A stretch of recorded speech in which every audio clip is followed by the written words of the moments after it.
Certainly. Mayor Schoenheider. Here. Alderman Walden. Here. Alderman Pfizer. Here. Alderman Canaleon. Here. Alderman Tack. Here. Alderman Reisenberg. Here. Alderman Marino. Here. Alderman Bushman. Here. Mr. Mayor, you have a quorum. Thank you, Biddy. Ladies and gentlemen, Alderman Newman. Here. Is also here. thought we got rid of him. Thought something happened. There's going to be a lot of change tonight. Barely.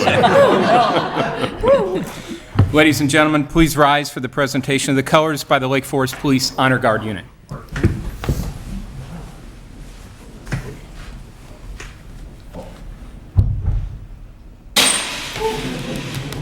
Would you join me in the Pledge of Allegiance? I pledge allegiance to the flag of the United States of America and to the republic for which it stands, one nation, under God, indivisible, with liberty and justice for all.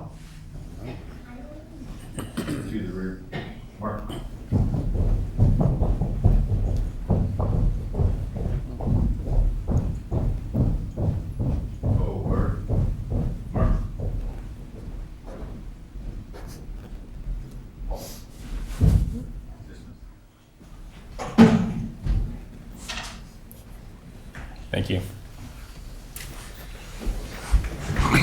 Well, the clock and the chandelier survived. Good evening. First item on the agenda this evening, reports to city officers. Under that, comments by mayor. I'm happy to tell you that the city was awarded an American Public Works Association award for their efforts at Forest Park and the renovation of that. And I'd like to ask Dan Strahan and Ralph Gesualdo to come up and make the presentation. Good evening, members of the City Council, Mayor Schoenheider. I wear a number of hats. One of them, in addition to being your city engineer, I am the APWA Chicago Metro Chapter Awards Chairman. And in that capacity, it's my pleasure to congratulate the city. The Forest Park project, restoration project, won not only at the Lake Branch level in the category of Project of the Year, Historic Restoration and Preservation under $5 million. It also won that honor at the Chicago Metro Chapter level. So the project was recognized by your peers not only in Lake County but all over Chicagoland. So it's a tremendous project, great project team, and so it's our pleasure, my pleasure as the awards chairman, to congratulate the city for the Project of the Year award. Congratulations.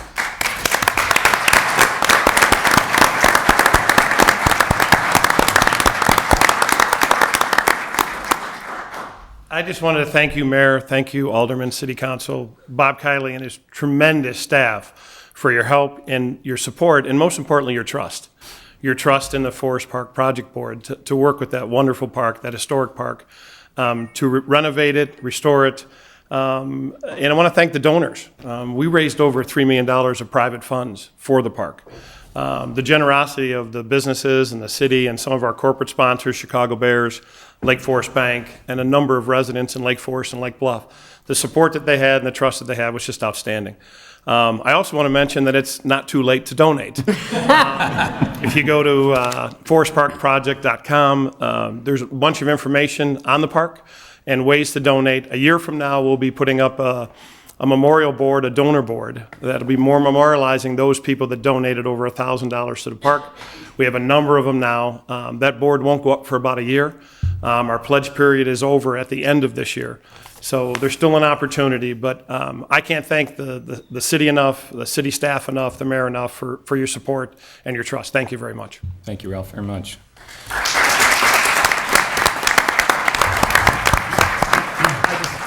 Yeah, very quickly, I'd like all the Forest Park Project Board members, if you want to come up, we'd love to get a photo here in front of the council. Don't be shy.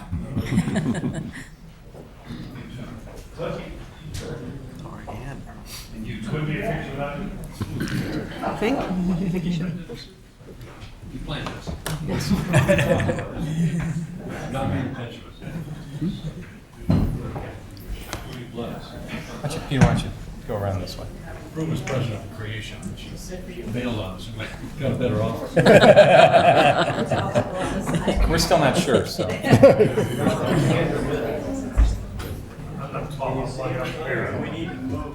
like Peter to one of the sides. Oh. Sorry, you're too big, you're blocking that.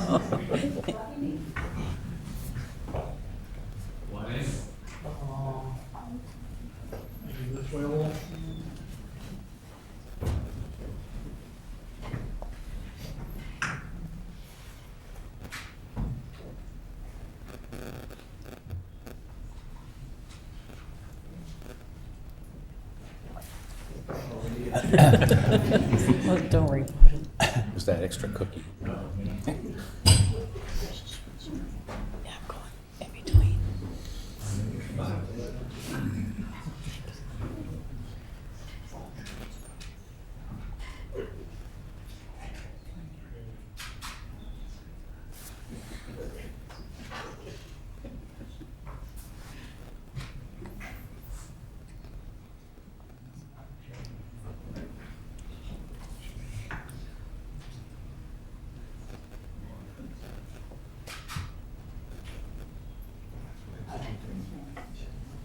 I don't know if you were in that one. That's okay.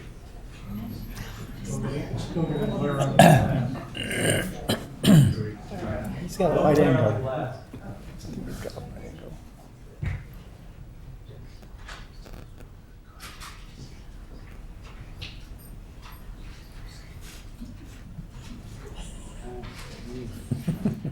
It's your fault. Tom Beard causing a problem? I think it's the forehead. Good to see you, Bob.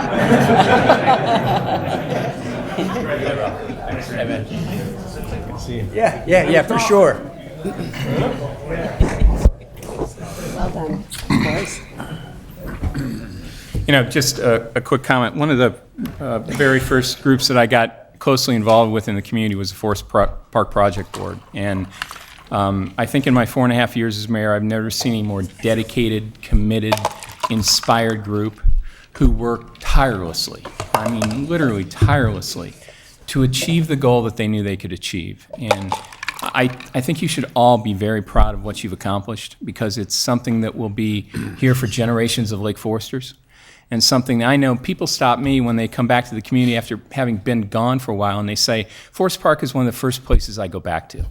So you should feel very proud of that, and I'm very proud of the community. I think 20 years ago, the idea of a public-private partnership was probably never thought of, and I give Bob and staff a lot of credit, and the Forest Park Project Board an enormous amount of credit for partnering to get something like that done. So congratulations, you should be very proud, and we as a community are very proud of it and what you've done, so thank you.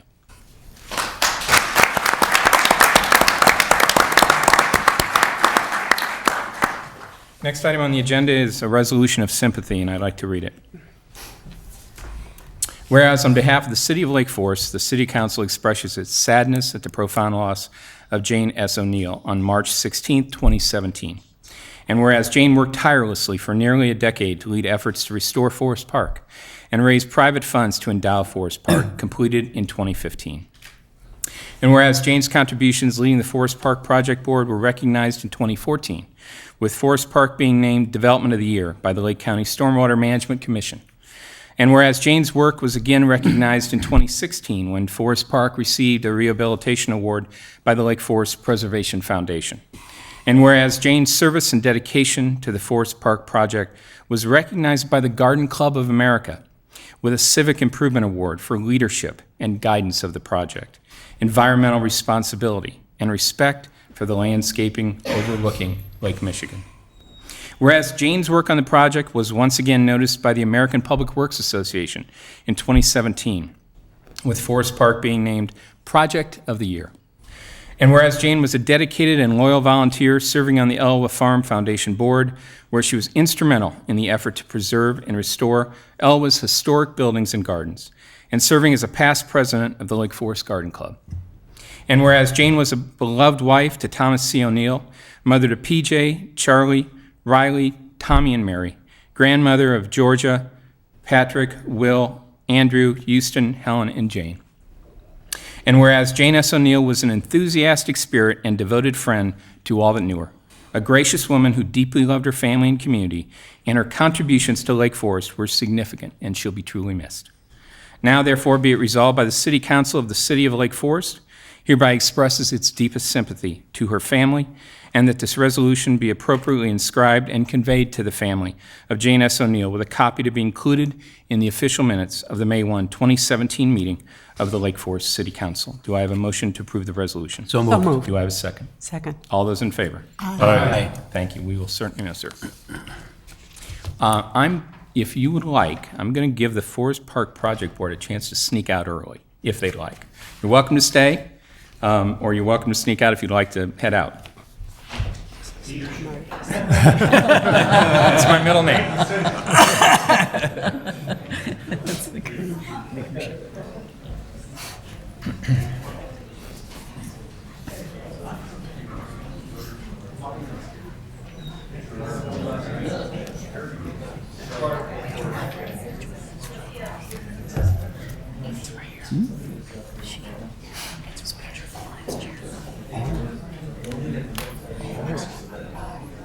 I thought that was the picture from this year.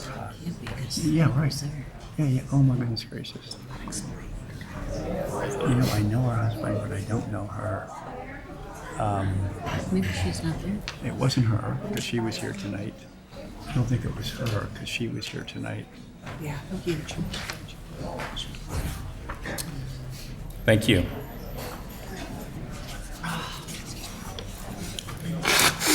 Next item on the agenda is actually not on the printed agenda, but I'd like to read it. Just so everyone knows, May 7th through May 13th is recognized as Municipal Clerk Week.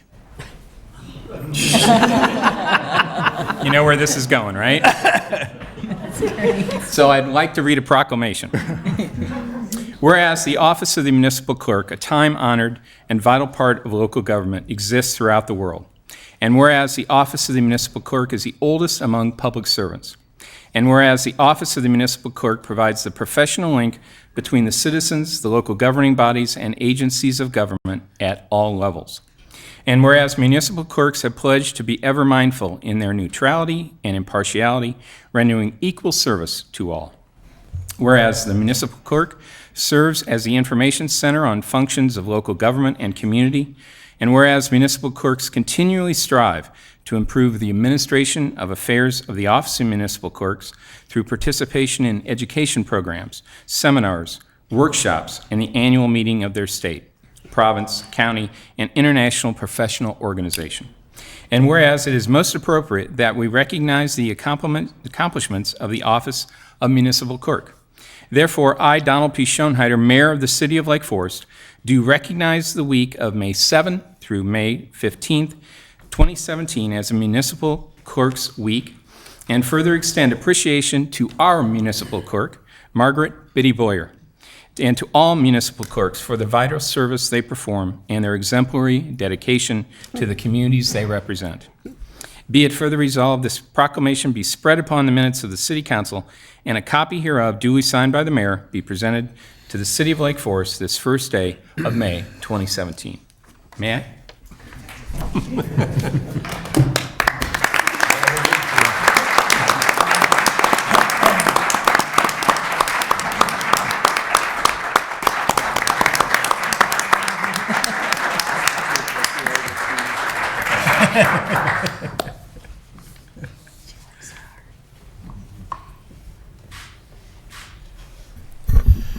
Let's hope she gets it right in the minutes. And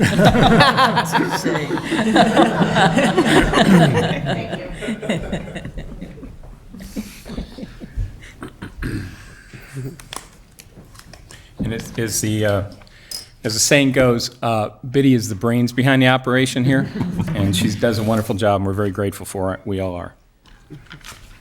Next item on the agenda, consideration of acceptance of the report and recommendations prepared by Tesca Associates on the city's plan review, permitting and inspection processes, and acceptance of the related implementation plan.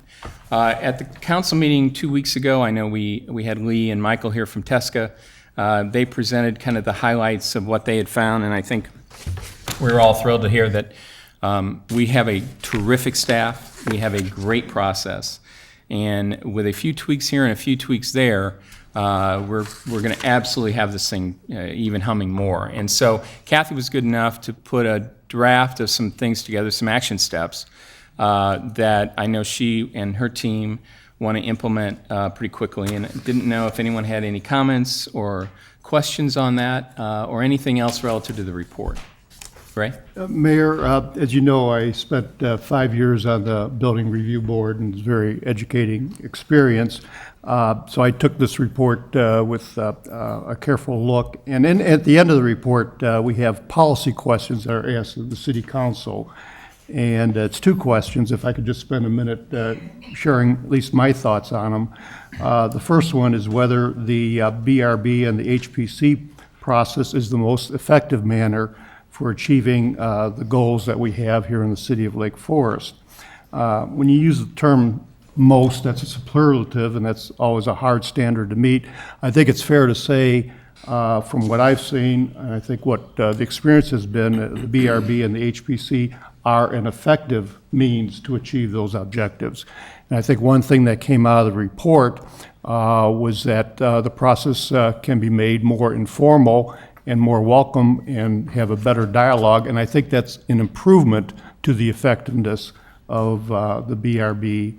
And I think it's something, though, that we should continue to keep in mind, and I encourage Kathy and the staff to continue to see if there are other ways to make it more effective than what it is and achieve that most effective standard. The second question goes to whether there should be a change in the scope of the HPC BRB. They're somewhat divided now on geographic boundaries and whether they should be changed to more based upon what the subject matter is. Obviously, historic significance is very important to the HPC. I don't have an easy answer to that, but that's something I think we should continue to look at. I did raise the question 2 weeks ago whether there's enough overlap between the BRB and the HPC that maybe we should consider, one board or one commission, recognizing there would be different standards whether you have an architecturally significant unit. But in any event, again, to echo the mayor's comments, the staff came through with flying colors. And again, it's something, I think it's a continuing process. The report was very good at getting us to where we are, but I think we can continue to look at that. Great. Any other questions or comments? I think, again, within our packet, we've seen Kathy's put an implementation plan together. I think we're well on the way to getting some things done quickly that will help us. And I think, and I mentioned this when we first started this process, it's my hope that this is the first of many as we look at how each city department can improve its service to the residents and how we can operate more efficiently. And so I think we're happy to hear that we're doing almost as well as we can. Pretty close to perfect, and if we make a couple tweaks, we're well on the way. So unless anyone has any other comments, I'd ask for a motion to accept the report and recommendations prepared by Teska Associates on the city's plan review, permitting, and inspection processes, and accept the implementation report. Do I have a motion? So moved. Do I have a second? Second. Roll call, please. Alderman Waldeck? Aye. Alderman Beidler? Aye. Alderman Pandeleon? Aye. Alderman Newman? Aye. Alderman Tack? Aye. Alderman Reisenberg? Aye. Alderman Moreno? Aye. Alderman Bushman? Aye. 8 yeas, 0 nay, motion carries. Thank you, Biddy, very much. And that concludes my report. Next item on the agenda, comments by City Manager Bob Kiley. Thank you, Mr. Mayor, members of the council. I'm going to reserve my comments for the end of the agenda. Oh, boy. That sounds ominous. Next item on the agenda, comments by council members under Finance Committee, approval of the comprehensive fiscal plan for FY 2018 presented by George Pandeleon, Finance Committee Chairman. I'm going to delegate to Elizabeth Holland, who is the author and deserves the opportunity to present the plan. So, thank you, Alderman Pandeleon. Thank you, Mayor and City Council members.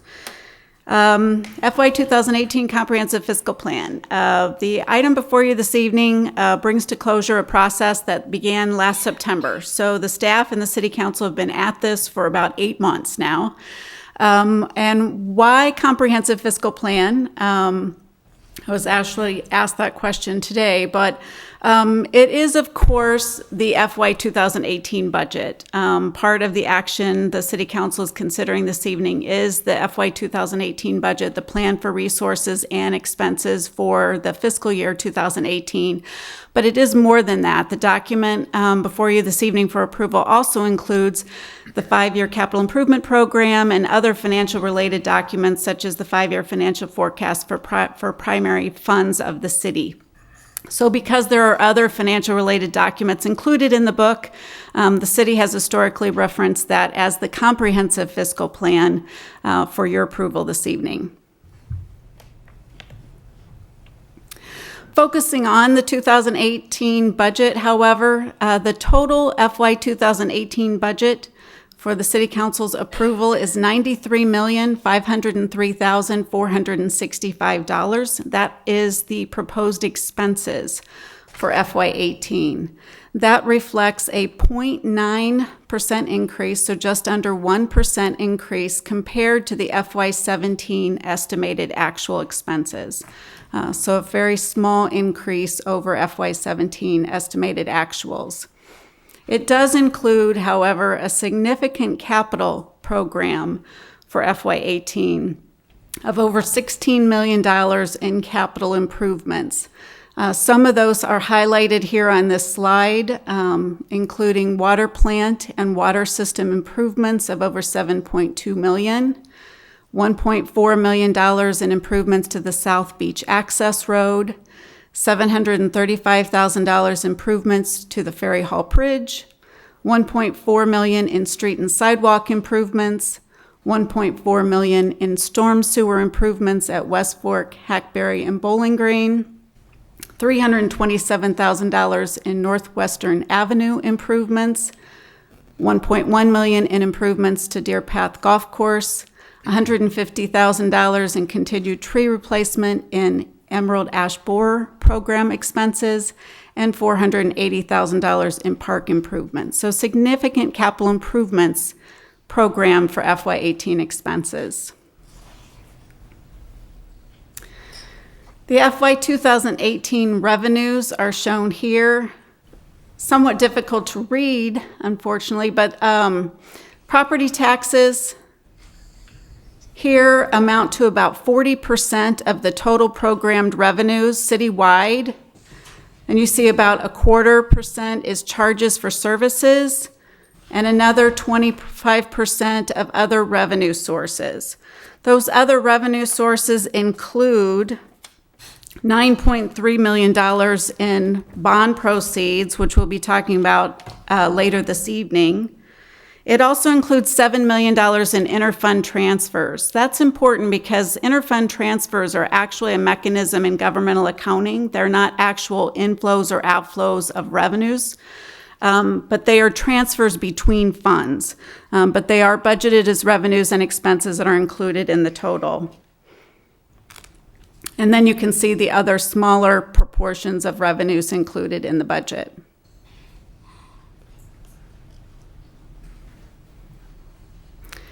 Looking again at that 40% of property taxes and other taxes, this drills down into that proportion to show the makeup of the property taxes and other taxes. You can see that the majority of that is property taxes at just under $30 million. Property taxes represents about 1/3 of the total revenues for FY 18. And then sales and use taxes, and then other taxes. And this total of other taxes is shown in this table here to show the different types of other taxes that the city receives and the amount estimated for FY 18.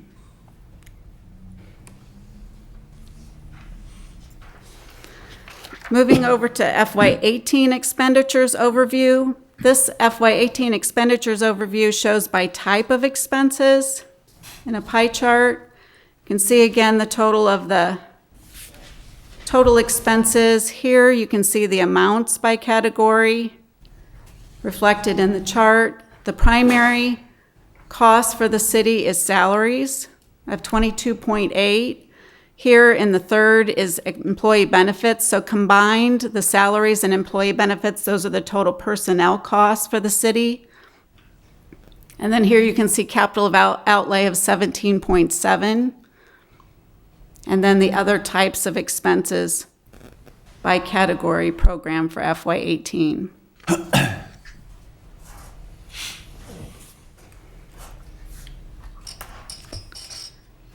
Looking at expenses a little differently, these are the same expenses, but now it's shown by department. So these are total expenditures citywide, now demonstrated in a pie chart by department. Primary is being Public Works. And you can see the total amount programmed with the percentage of the total. Parks and Recreation, Police and Fire, and then the other smaller departments. I would note here that non-departmental is a large proportion of the total budget. These are expenses that are not categorized by a particular department. So we show that on the next chart. This is just a drill down of the non-departmental portion of the budget. And you can see what is made up in the non-departmental section, insurance. Here's interfund transfers out. Similarly on the revenue side, these are just transfers between funds. They aren't actual outflows of resources. They're just transfers between funds. Capital outlay here that is not attributable to a specific department is included in non-departmental. And then other smaller expenses that aren't related to a specific department are budgeted here. This debt retirement, this is the debt that is retired from the property tax levy. So that is shown as non-departmental.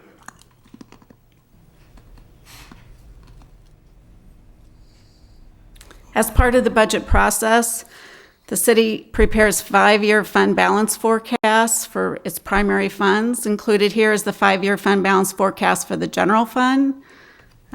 We utilize the estimated actuals for FY17, so this is the year that just ended. And these are what we anticipate being the estimated actuals for the year just completed. Here, projected FY18 is the budget presented for approval this evening. And then the 4-year projections for FY19 through 22, revenues and operating expenses with the net before capital, and then the projected fund balance in the general fund. The general fund being the primary operating fund of the city. Fund balance projected in the fund. We have certain takeaways from the fund balance, non-spendable fund balance, assigned fund balance. $1.2 million was set aside by the City Council a few years ago to replace the financial system.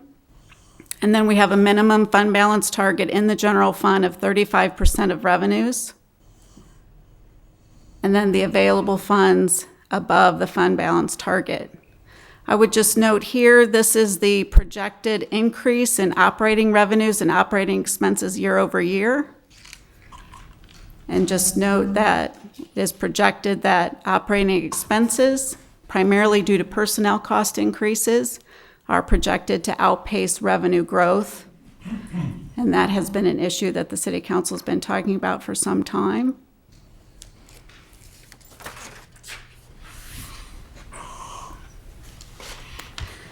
And finally, this is a schedule that staff was asked to prepare a few years ago. What this is this provides a cost impact to an average household in Lake Forest of city services.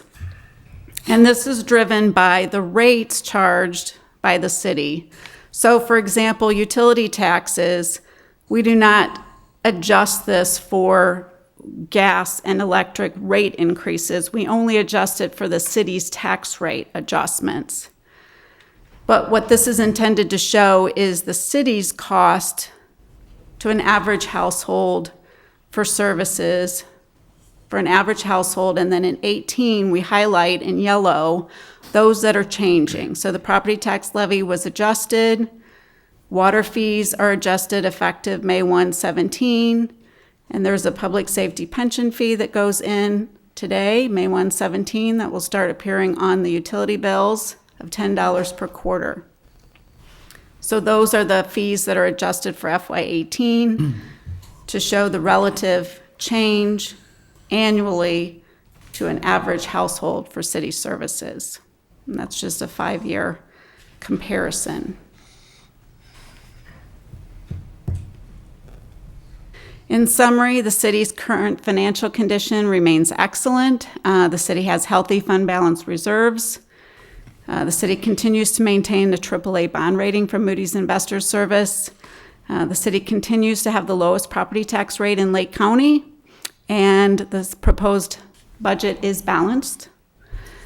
As far as long-term financial challenges, we continue to watch the state to see what the state does with their budget situation and to see what potential impact it could have on the city's budget.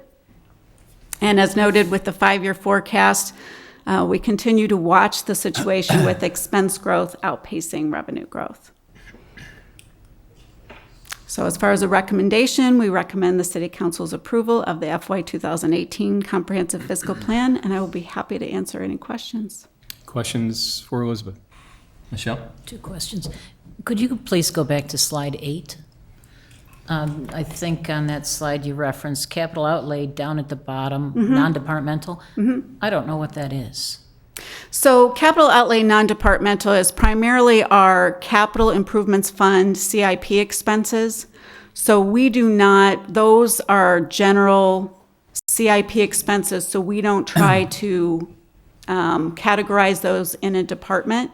But for example, those capital expenses in the water fund or the golf course fund, we put those in departments. So the general capital improvements fund, CIP expenses, will show up here in non-departmental. Examples might be streets and sanitation. Streets, IT expenses, facility improvements, because they are improvements to all city facilities, those type of expenses. Thank you. Second question on slide 9. Back one. So on the forecast, on the projections, could you go into a little bit more detail on how you're projecting revenue and expenses? I just need a refresher. Sure. So on the revenues, we actually go through line item by line item, and each department forecasts their individual revenues for the 5 years. So we go through the different assumptions based on what type of revenues they are. And then the significant revenues like property tax, sales tax, income tax, we review those at the March budget workshop with the City Council. On operating expenses, we go through and finance a significant payroll forecast. In general fund, 70% of the expenses are personnel related. So we do a 5-year forecast of those personnel expenses in finance, and then the other 30%, we just apply an inflation factor to the other 30% of the expenses to forecast operating expenses out the 5 years. And that inflation factor is static? We use 2% for non-personnel for the out years this year. Got it. And the payroll increases are static through the projection period? They are, so, but they vary by category. So salaries, we use 2.5%, insurance, we use 6%, pension, we use 8%. So by category, we use different assumptions, but they are the same for the 5-year period. Thank you. Other questions? Tim? I don't know if you have an answer for this tonight, but I was just wondering, do we publish this with some central repository in the state or with other, is there some data bank of other municipalities in the state? Because, I mean, we're AAA rated and we're struggling to not understand our budget, but to keep it under control. And what are other communities in the state? How are they handling the same sort of pressure if we get cut back on, if property taxes get frozen, if income tax sharing or other taxes don't get shared to the same extent, it's going to be difficult for our budget. Do we have any idea, any look into other communities to see how their budgets are holding up? Other than what we do on our own to just communicate with other cities, there isn't any central repository for budgets. But for example, Northwest Municipal Conference tends to talk to each other, surrounding communities. What are they saying? They're all very concerned. Okay, They're very looking at us concerned. and saying, how are you guys doing so well? right. Okay, thank you. Anything else? Anyone from the public here to comment? If not, I would ask for a motion to approve the comprehensive fiscal plan for fiscal year 2018. So moved. Do I have a second? Second. Roll call, please. Alderman Waldeck. Aye. Alderman Beidler. Aye. Alderman Pandeleon. Aye? Alderman Newman. Aye. Alderman Tack. Aye. Alderman Reisenberg. Aye. Alderman Moreno. Aye. Alderman Bushman. Aye. 8 yeas, 0 nay. Motion carries. And I will just make one final comment, Elizabeth, and I know we've all said it and George has restated it several times.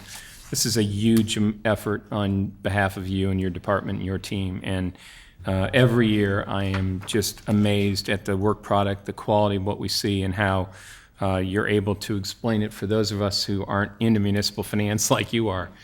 So we understand it and understand the challenges ahead, and we are very grateful for everything you do to help us with that and for the work that you and your team have done.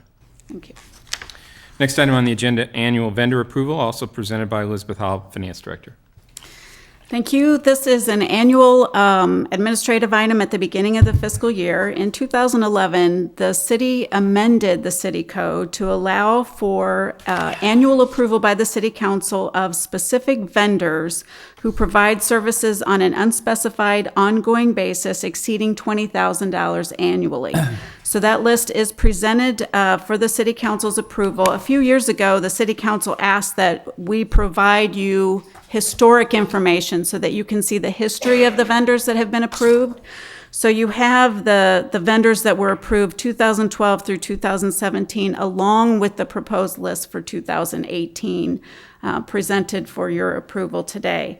I would note that we neglected to have IRMA on there, Intergovernmental Risk Management Association.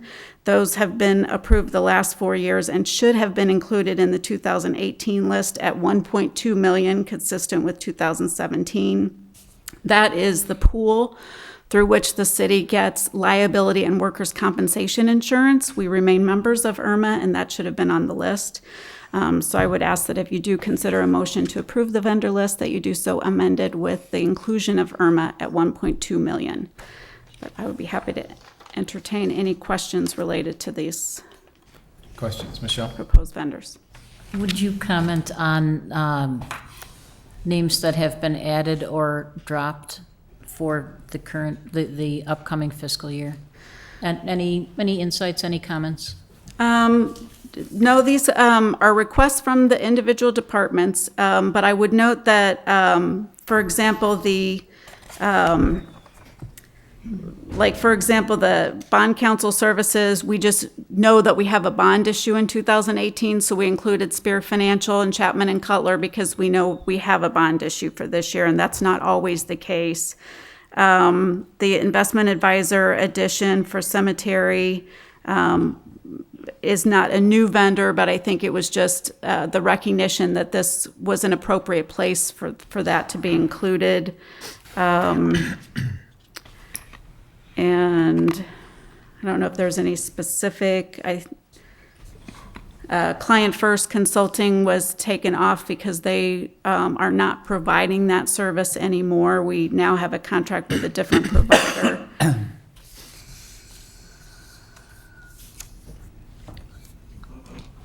So nothing else Yeah, that's great. I jumps just, out. but that's super. Thank you. Okay. I just wanted a exceptions management kind of view. Yeah.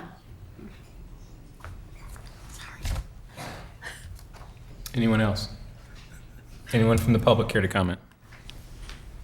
If not, I would ask for the council for approval of the list of vendors included with the addition of IRMA for the fiscal year 2018. Do I have a motion?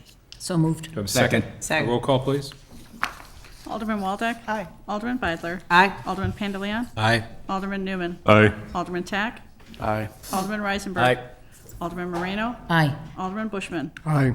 8 yeas, 0 nay. Motion carries. Thank you, Betty, very much. Next item, approval of the FY18 personnel policies and practices and pay plan, presented by Deshae Kalmar, Director of Human Resources. Thank you, Mr. Mayor, members of the City Council. Each year, we review our personnel policies to make sure that we're compliant and are using best practices, and those are then approved as part of the budget every year. This year, we really had very modest changes in the policies, some clarifying language as far as what are qualifying positions for the various pension plans. We are increasing the longevity pay at the 15 to 19 year level by $5 a year. We've also, there is an state law on Illinois Employee Sick Leave Act, and we did have to include some categories, step parents and grandchildren who our employees are allowed to use sick leave, paid sick leave, to care for them. So that makes us comply with the Employee Sick Leave Act. And then finally, we've just added some language under our flexible spending account referencing our wellness program, which we've really ramped up this year, our employee wellness program. So that's it as far as the policies are concerned. As I said, very modest changes this year. As far as the pay plan is concerned, as we discussed with the council in executive session, the range adjustments for the lower steps 1 through 6 on the parts of the plan that have steps are being adjusted 1%, and then the top step, step 7, has been adjusted 2.5%. The council did allow me a little extra money for some positions that we were concerned about as far as no longer being competitive, and I did make some slightly larger adjustments to those, although it only cost about half of what I'd asked for, so. And that's it. Questions for Deshay? Anyone from the public care to comment? If not, I would ask the council for a motion to approve the FY18 personnel policies and practices and pay plan. Do I have a motion? So moved. Do I have a second? Second. Roll call, please. Alderman Waldeck. Aye. Alderman Beidler. Aye. Alderman Pandeleon. Aye. Alderman Newman. Aye. Alderman Tack. Aye. Alderman Reisenberg. Aye. Alderman Marino. Aye. Alderman Bushman. Aye. 8 yea, 0 nay. Motion carries. Thank you, Biddy. Thank you. Thank you, Deshay. Next item, property and public lands, consideration of recommendations from the Property and Public Lands Committee and Building Review Board in support of various actions related to the McKinley Road redevelopment project, including approval of a resolution and ordinance presented by Alderman Jack Reisenberg, Chairman of the Property and Public Lands Committee. Thank you, Mayor. Council, as you might remember, previously approved the master plan for the McKinley Road development that has been referred to as the cultural corridor.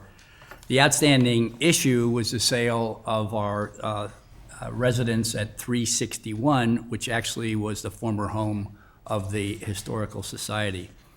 PPL's original vision included 361 Westminster as part of the comprehensive development, but initially the developer was not interested. As a result, the city felt that it was going to have to list the property for sale, so we had the property appraised.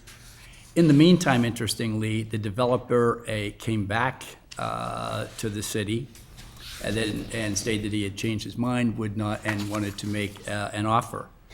That offer was presented to the PPL, and it was deemed to be a good offer, a fair offer, and certainly in keeping with our appraisal. That offer was approved several weeks ago at a meeting of the PPL, and that offer, as explained in your packet, is before us this evening for approval. And again, the PPL is certainly recommending approval. We're also seeking approval of an ordinance that was unanimously recommended by the BRB, approving the architectural and site designs, which was also in your packet. These plans will come back to us because they'll have to be developed with the inclusion of the 361 Westminster. So they'll go back to the BRB to be finalized and then come back the city council for approval. And we are certainly recommending approval of both of the elements that are before us this evening. Questions for Alderman Reisenberg? Jack, or Vic, I'm sorry, process point, can we take both these items together, or do we need two separate motions? The council can have a motion with them jointly, but if one doesn't pass, then neither of them pass. Got it. I would then ask for a motion to approve a resolution directing the execution of the purchase, sale, and development agreement in substantially the form presented, subject to confirmation by the city manager and the city attorney that our necessary conditions are satisfied, and a motion to waive first reading, grant final approval of an ordinance approving the petition as recommended by the Building Review Board. Do I have a motion? for So both? moved. Do I have a second? Second. Roll call, please. Alderman Waldeck. Aye. Alderman Beidler. Aye. Alderman Pandeleon. Aye. Alderman Newman. Aye. Alderman Tack. Aye. Alderman Reisenberg. Aye. Alderman Marino. Aye. Alderman Bushman. Aye. 8 yeas, 0 nay, motion carries. Thank you, Betty. Next item on the agenda, opportunity for citizens to address the city council on non-agenda items. Anyone care to address the council on a non-agenda item? Remembering there's also a second meeting tonight. If you want to address the council then, you can do that.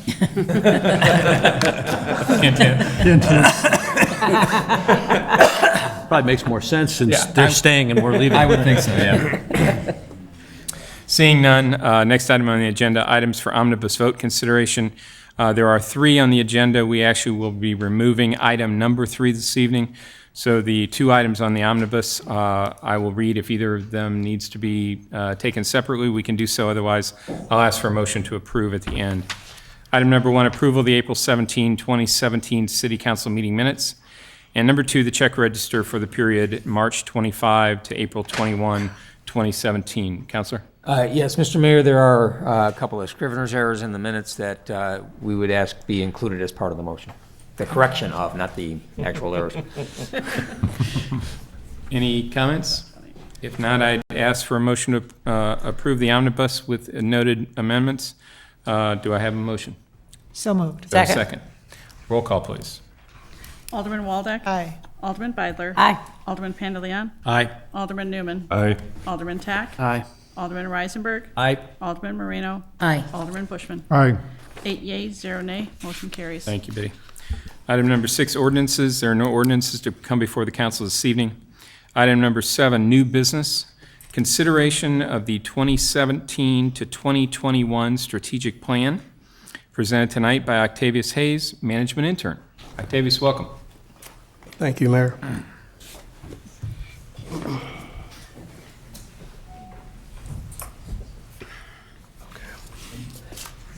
All right. Good evening, Mayor, Councilman. Thank you for this privilege to present the 2017-2021 strategic plan for council consideration and approval. The City of Lake Forest is known in the Chicagoland area as a community that offers a distinctively unique quality of life, sense of place, and sense of home for those who make Lake Forest their residency. Lake Forest is also known for its community character, responsiveness, fiscal responsibility, commitment to education, health, safety, conservation of natural resources, and promotion of cooperation and respect among residents, businesses, and government.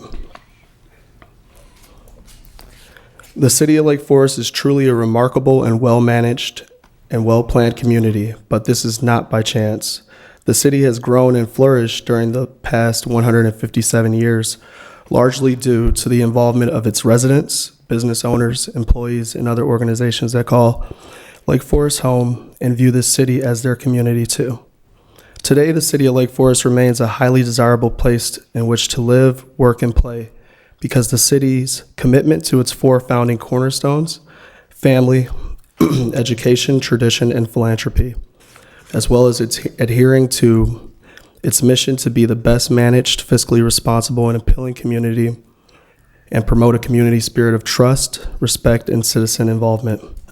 Since the city's existence, the efforts of countless volunteers, officials, and city staff continue to include thoughtful and proactive planning and a vision for the city.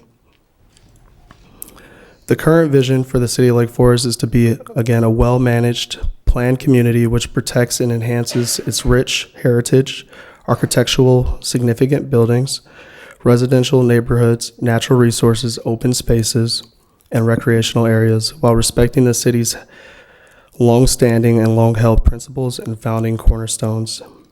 If you take a look at the slide, you'll notice that the vision for Lake Forest contains 6 thematic areas within each statement, which the City of Lake Forest is focused on achieving. These 6 areas also lay the foundation for future discussion during the strategic planning process. It's important to note that although these themes are described separately, they are connected and impact one another.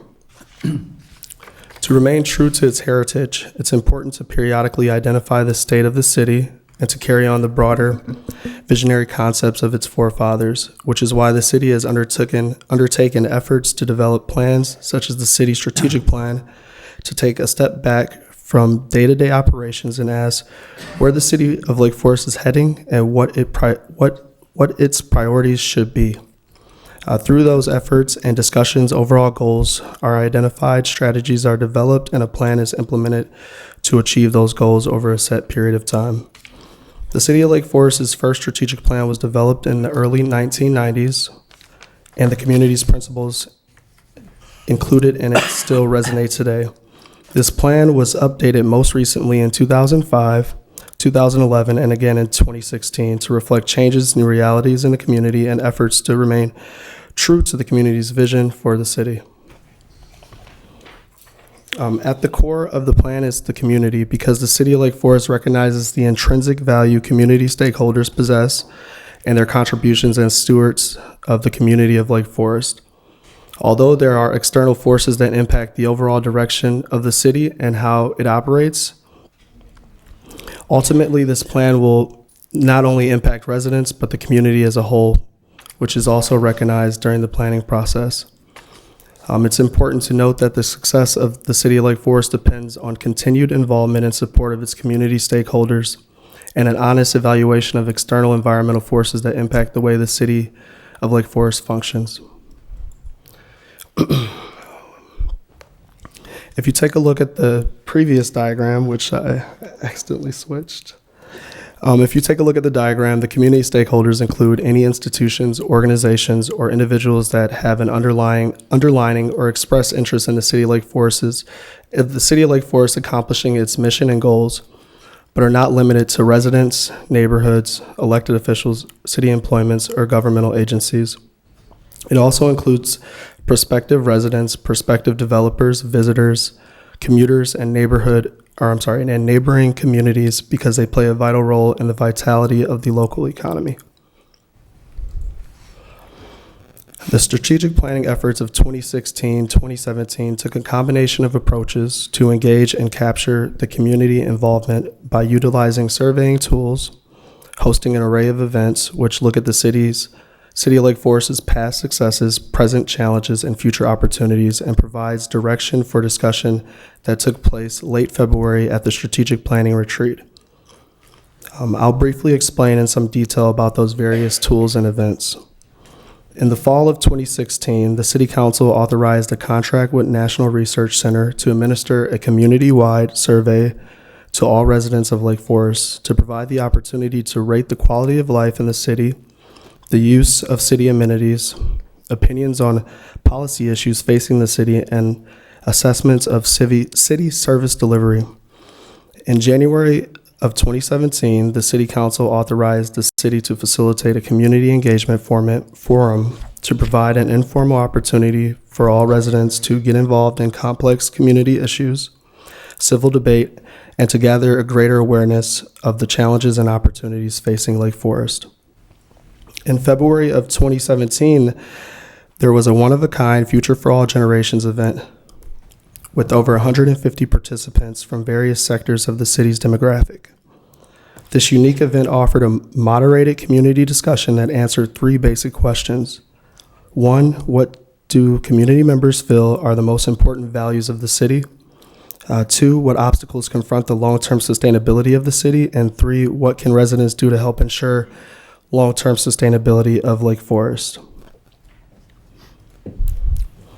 Although collecting data was very important to help identify opportunities and establish planning goals, the City of Lake Forest took full advantage of the city's active and engaged citizenry by purposefully inviting a diverse group of community stakeholders to participate in the strategic planning retreat, which again was held late February of 2017. Those who participated relied on the community-wide survey report and forum events to discuss the current and future state of the community, as well as the city's vision for the future. The stakeholders who participated in the process and development of the strategic plan for the City of Lake Forest provided their expertise and insight from their unique perspectives, which allowed the City of Lake Forest to capture a broad vision of the appropriate direction to take the city over the course of the next 5 years. More importantly, the input from the community stakeholders revealed an inseparable link between city and community, and the city is also viewed as a leader in community progress. The 2017-2021 strategic plan is built upon those founding principles and core values of the City of Lake Forest, as well as previous strategic plans. The plan includes identifiable goals and objectives with specific strategies that should be employed to achieve the city's vision. There are a total of 6 overarching goals included in the strategic plan. Each goal is intended to support the larger vision of the city and provide a pathway of progress towards the broader vision. The goals of the city are functional, acknowledging the city's responsibilities, challenges, as well as the aspirations people have for the community of Lake Forest as a whole. The goals for the community of Lake Forest are frequently interrelated, and success achieved in any one goal area is likely to correspond positively in another goal area. The strategic plan offers the city direction while honing in on issues that are critically important to preserving and enhancing the quality of life in Lake Forest. Similarly, the plan sets priorities and determines the proper course of progress. As stated earlier, each objective in turn is defined by strategic initiatives that state a specific desired outcome, while the vision, mission, and goals of the strategic plan are intended to be overriding beacons in the plan. The strategies expressed through the identified objectives and initiatives are intended to serve as guidance over the next 5 years. The first area of focus is fiscal stewardship and the city's ability to operate and deliver services in a fiscally responsible manner. The city desires to meet the critical financial needs of the community while maintaining a balanced budget and the city's AAA bond rating. One of the ways that were identified to achieve this was by pursuing alternative sources of revenue while reducing expenditures through innovative cost-saving mechanisms. The second area of focus is housing diversity and residential development, and the city's approach to quality development, redevelopment, and adaptive reuse that supports a strong, diverse, and growing community. Some of those ways the city can achieve this is by continuing to build partnerships to provide accessible housing and encourage continued adaptive reuse of historically significant single-family residence, outdated buildings, and estate properties. The third area of focus is environmental sustainability, recreation, and leisure, and the city's approach to protecting and enhancing the health of its citizens and the quality of its natural environment. A couple ways the city can achieve this is by encouraging access to open space through the promotion of health, education, and sustainable ecological policies, and continue to identify natural assets in Lake Forest to invest and expand utility. The fourth area of focus is community character, safety, health, and livability. The city's ability to support and enhance the well-being and success and achievement of children, youth, and families by continuing to support public health, providing exceptional safety and community enrichment opportunities. This will allow the nurturing of young adults, children, families, and older generations while encouraging diversified population growth.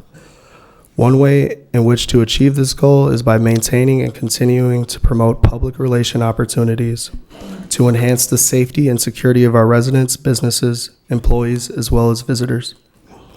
The fifth area of focus is multimodal transportation and infrastructure, and providing a network that supports sustainable land use and provides internal mobility and regional connectivity for Lake Foresters.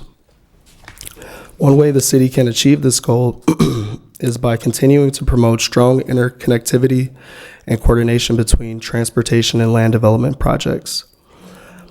The sixth area of focus is business and economic vitality, because the city recognizes the importance of economic health and the overall quality of life.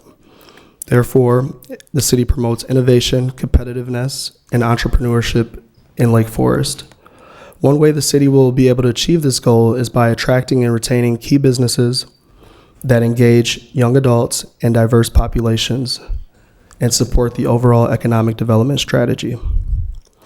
Upon adoption of the strategic plan, the city will post a plan on the city website, develop an implementation process, as well as a success measurement matrix scorecard, and provide quarterly updates on the city website. I just want to say thank you again, Mayor, Council, City staff, Lake Forest College, residents, and participants of the community-wide survey workshop, Future for All Generations event, and the strategic plan. This concludes my presentation, or our presentation on the city strategic plan for council consideration and adoption. And to respect everyone's time, I'm available to take questions, of course, but you can also direct those to me via email or phone. Thank you. Questions for Octavius on the plan? Anyone?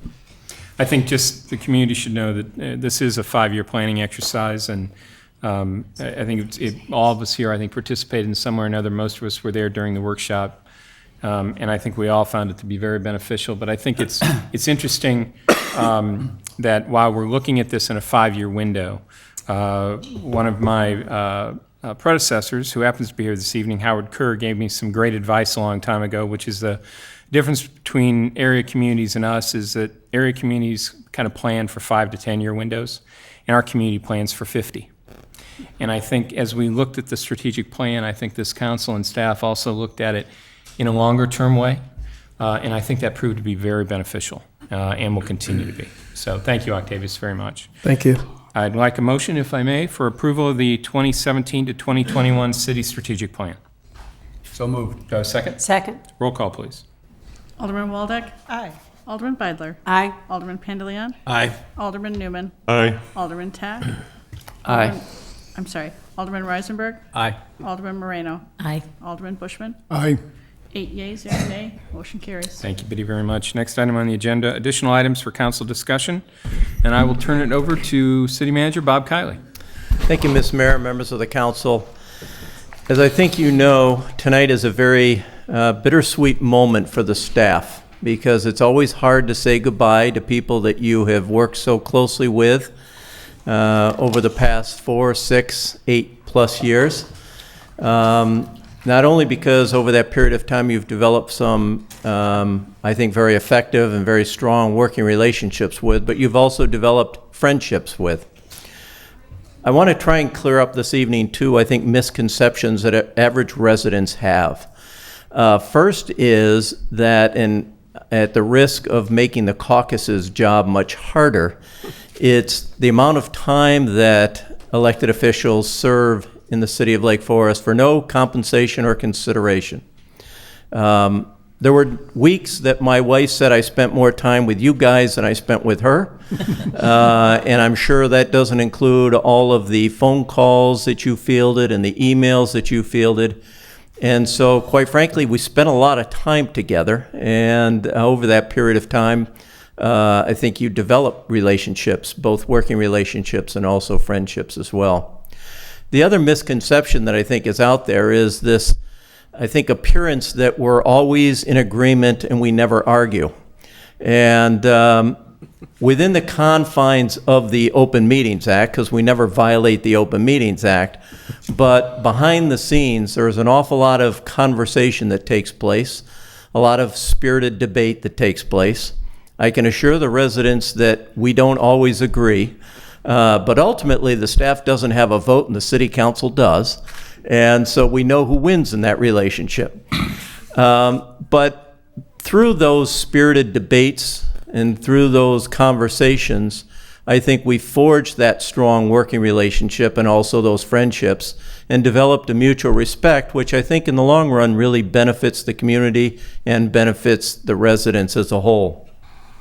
So it has been a very interesting journey. I know some of you think it's been an extremely long journey the past 6 years, but I want each of you to know as you leave that you've left your mark not only on the community but also on the staff.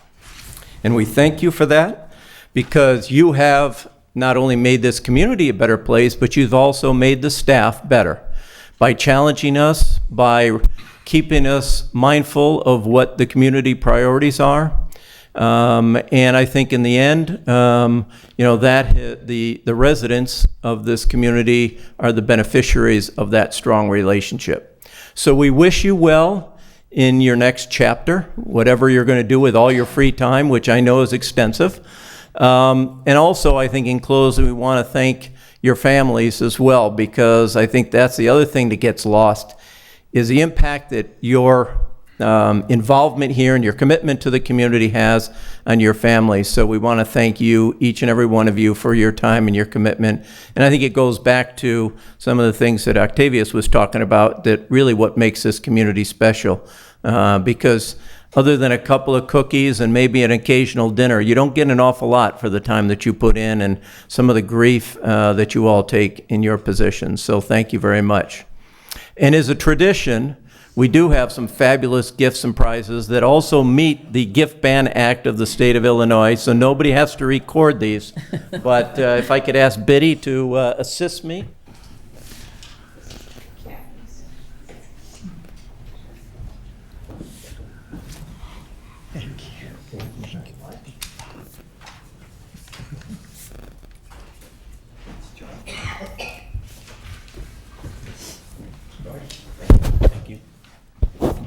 You can't take that to Germany with you, though. You have to leave that behind. This is Don's? I think that's yours. She just handed it to me. And Mike Edelman's already going to get this, so. If you will indulge me, Alderman Edelman was going to be here this evening, but unfortunately he was unable. But he asked me to read some comments that I would like to read into the record. To my fellow council members, city staff, and Lake Forest residents, it's been a true joy and a pleasure to serve on the City Council for the past 6 years. It was a lot of fun. It was immensely rewarding in being able to personally contribute my input on many important city matters. We have the finest city staff any community could hope for, and that includes all of our public safety and public works personnel, all of whom I've developed the utmost respect for. The councilmen I have served with over my term have all been a joy to know, each one bringing a unique and thoughtful perspective towards solving the issues of the city, each an independent contractor, so to speak. To the residents of Lake Forest, I encourage you to get involved. You can start at the caucus level or submit a volunteer profile sheet for a board, but get involved. It's a great investment in your community and extremely rewarding. Plus, you make a lot of new friends along the way. We're turning out a great mayor who set a high bar, but I know that Rob Lansing will continue the excellence of that tradition. I wish the best of success to the new council. Thanks again to everyone I feel privileged to have served. Mike Edelman.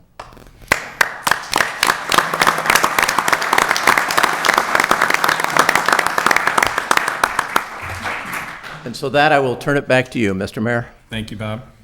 I think I'll open it up to the council. If anyone would care to make any closing comments / parting shots at any of the members that are taking their leave tonight.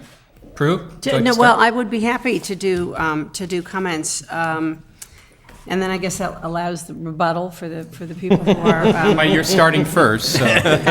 Yeah, it's funny. Actually, I'm gonna start by talking about Mike. I remember very early on in my tenure here, he was at that end and I was at this end, and I believe there was a little negotiating. I think it was a very early vote, and I was thinking, well, I'll watch how everybody else does this, and it'll be fine. And I think you said you were going to start at this end, and I think the color must have drained out of my face because Mike, who I'm assuming is watching tonight, said, it's okay, we can start at the other end. And I felt like I owed him kind of for the rest of the time on the council that we were together. He was always great and a wonderful independent voice. one of the things that happens here is we do learn from each other up here, and it's really an extraordinary experience. People bring different sets of expertise when they come. Everyone's passionate. There's no question that everybody who sits on city council cares about this community passionately, and so there's never any, that's sort of assumed that we not only live here, but this is where our hearts are very much here. So we do take that for granted, which means you can kind of then bump up to the next level and really be cerebral. But we do have a good time, and Ray, fortunately, you're a good guy to work with too, because losing Mike was a big deal.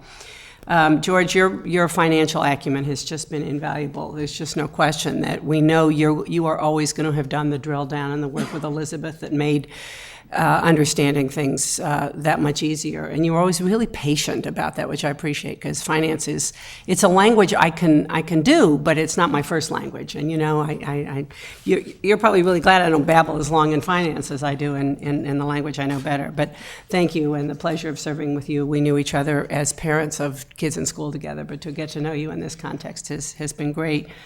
Kathy's become a close friend, a partner. We share book ideas. We already agreed. I believe Joe told her that there is no crying at City Council, and here we are sitting here. We already gotten teary once tonight, not in public, so I think we're going to try to save that for later. But we live in close proximity, and I know we will keep in touch. So that's great. Don, I've told you before and said publicly, and I will say it again, you are one of the most naturally gifted leaders it has ever been my pleasure to work with. And your instincts, I can't think of a single time when you did something I thought, that's an interesting choice to have made. Absolutely not. People, even when you weren't in agreement with somebody, and I think particularly of people who were in the audience and spoke at various times, you were supportive, respectful, kind. You heard what people were trying to say. I think you heard what we were trying to say sometimes and clarified things a little. I always loved your summaries. I think what I'm hearing is, and you would say it all in a minute when it had taken us longer. So we will miss you. I know you leave big shoes for Rob, and I know he's going to do a terrific job. So, but it will be hard to let you go. And thank you for sharing your email address with us, so we can continue to, I'm not sure how that happened. I didn't give it to him. I thought it was your idea. Okay. Thanks, Prue. Tim? Did you leave anything for anyone else? I don't know. Did you have notes? I mean, you want mine? I'd like to express my gratitude. For another few minutes at least, I'm still the newbie on the council here. So coming aboard as a midterm replacement appointment, I was a bit overwhelmed at first, and I really want to thank everybody for making that transition a lot easier. Your spirit, your congeniality, your respect for each other. Bob Kiley is right. The public doesn't see some of the discussions that lead up to a vote for city council, and I can assure the residents that those discussions and some of the issues of the past year have been more controversial, and I think everybody on the council did a great job of keeping an even keel and being respectful of people in the audience who expressed their opinions. I owe a lot to George Pandeleon because he really shouldered the load in the last year. And George, I got to say, I think there are no boards and commissions left for you. I think you've exhausted every board and commission, and did so with great honor. So congratulations on a great career. Thank you. I don't want to omit the former alderman known as Edelman, who couldn't be with us tonight, and his great term of service, 5.5 years, plus a number of years on Plan Commission, where I had the honor of serving with him as well. And finally, Don, terrific job as mayor, keeping an even keel when things were erupting out in the audience. You just did a fantastic job, and I appreciate your leadership. Thank you. Andy, you're up. Oh, sure. Well, I'm going to keep it short as opposed to the rest of you. I really enjoyed working with Can I all- interrupt you? No. I omitted Kathy. No. It seems we're all omitting somebody tonight. So. I enjoyed working with all of you. I was friends with Kathy, you know, beforehand, and oddly enough, still remain friends with her after 5 years of this. I learned a lot from all of you. I learned about an interesting disease that George has, this fascination for numbers and balance sheets. Once again, I have to express my extreme sadness at losing 2 lawyers from the city council, but I'm even sadder to find out they're being replaced by 2 more.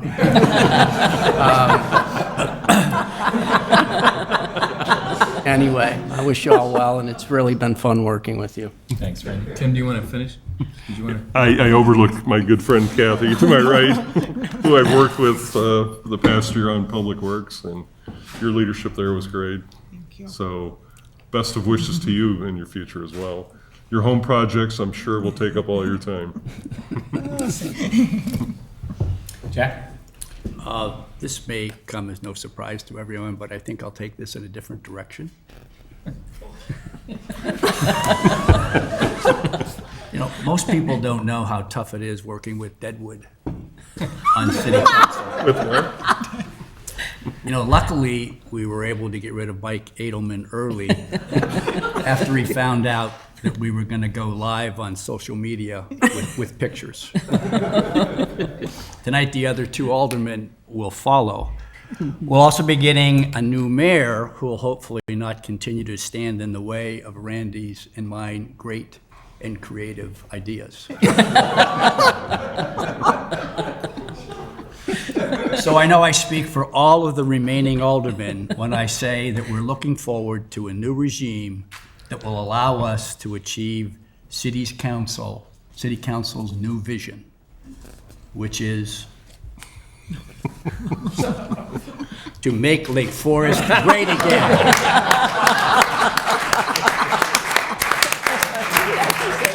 Put the hat back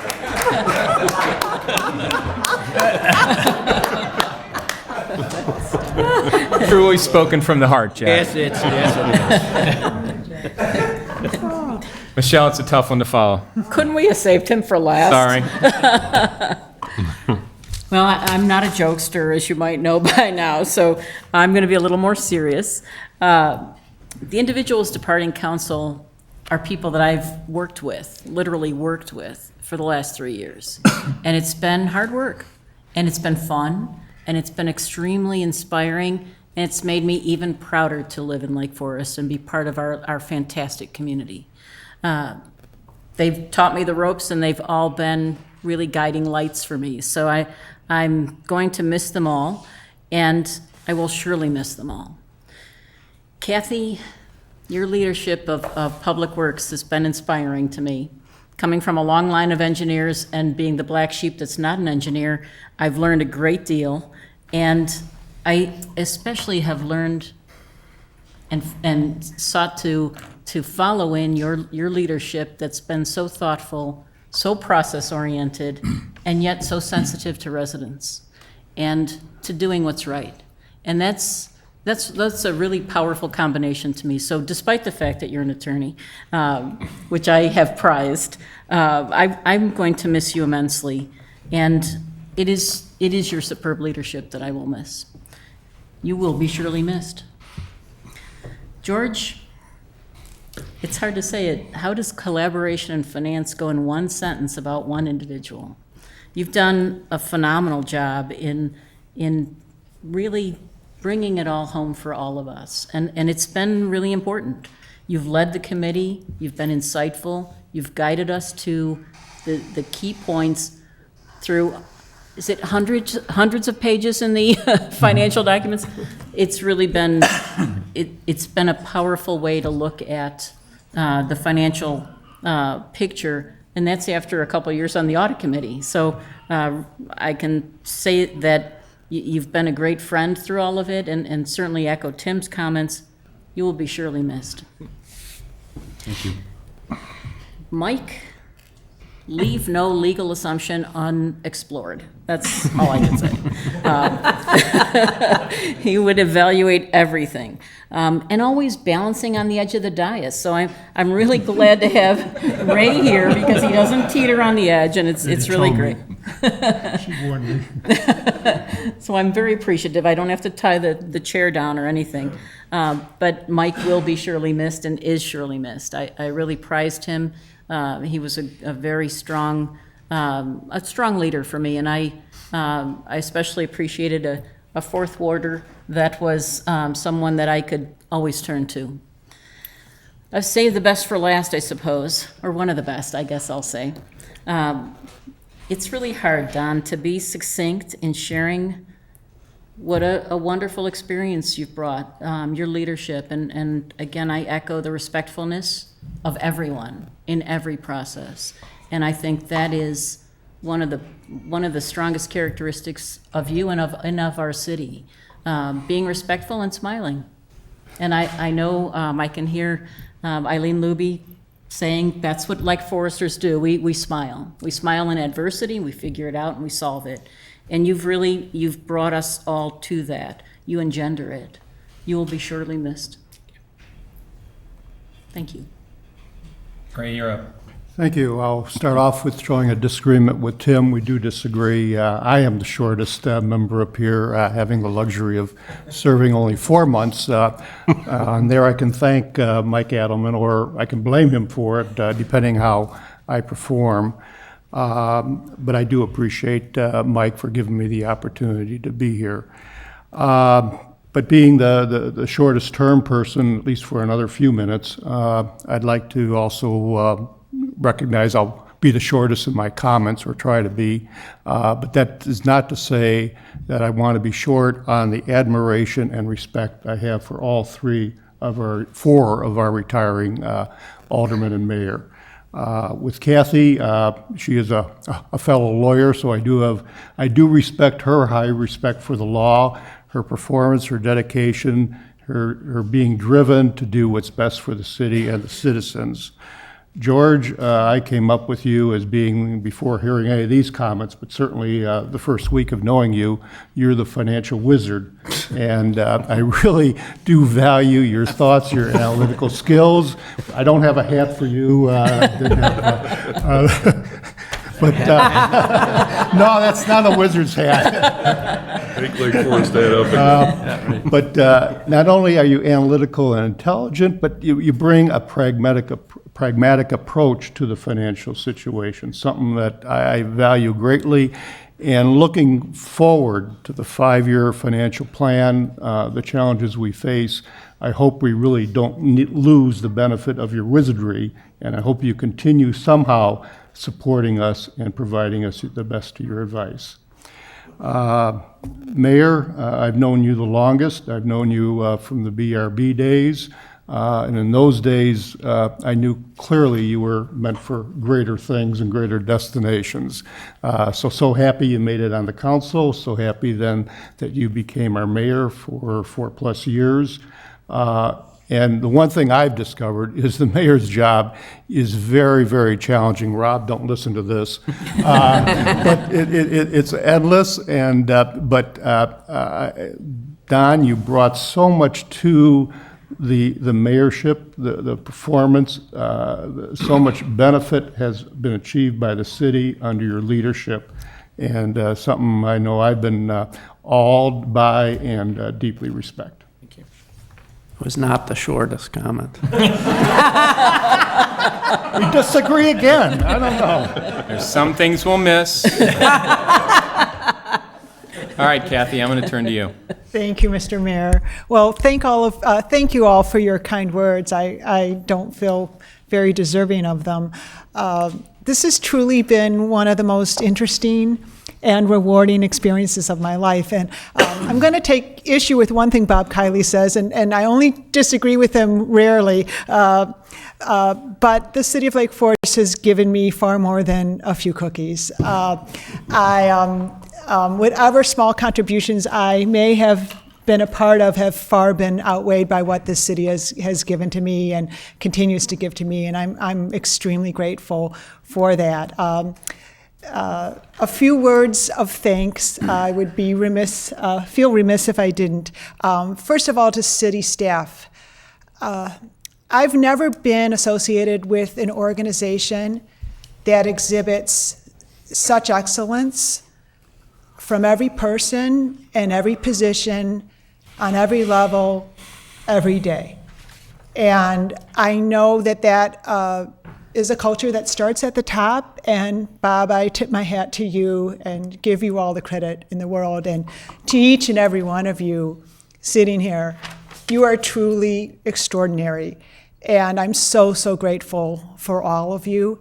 I don't want to name names because I'm afraid I will miss someone, but I have to name one, and that is Mike Thomas. I have worked closely with Mike for the last 5 years.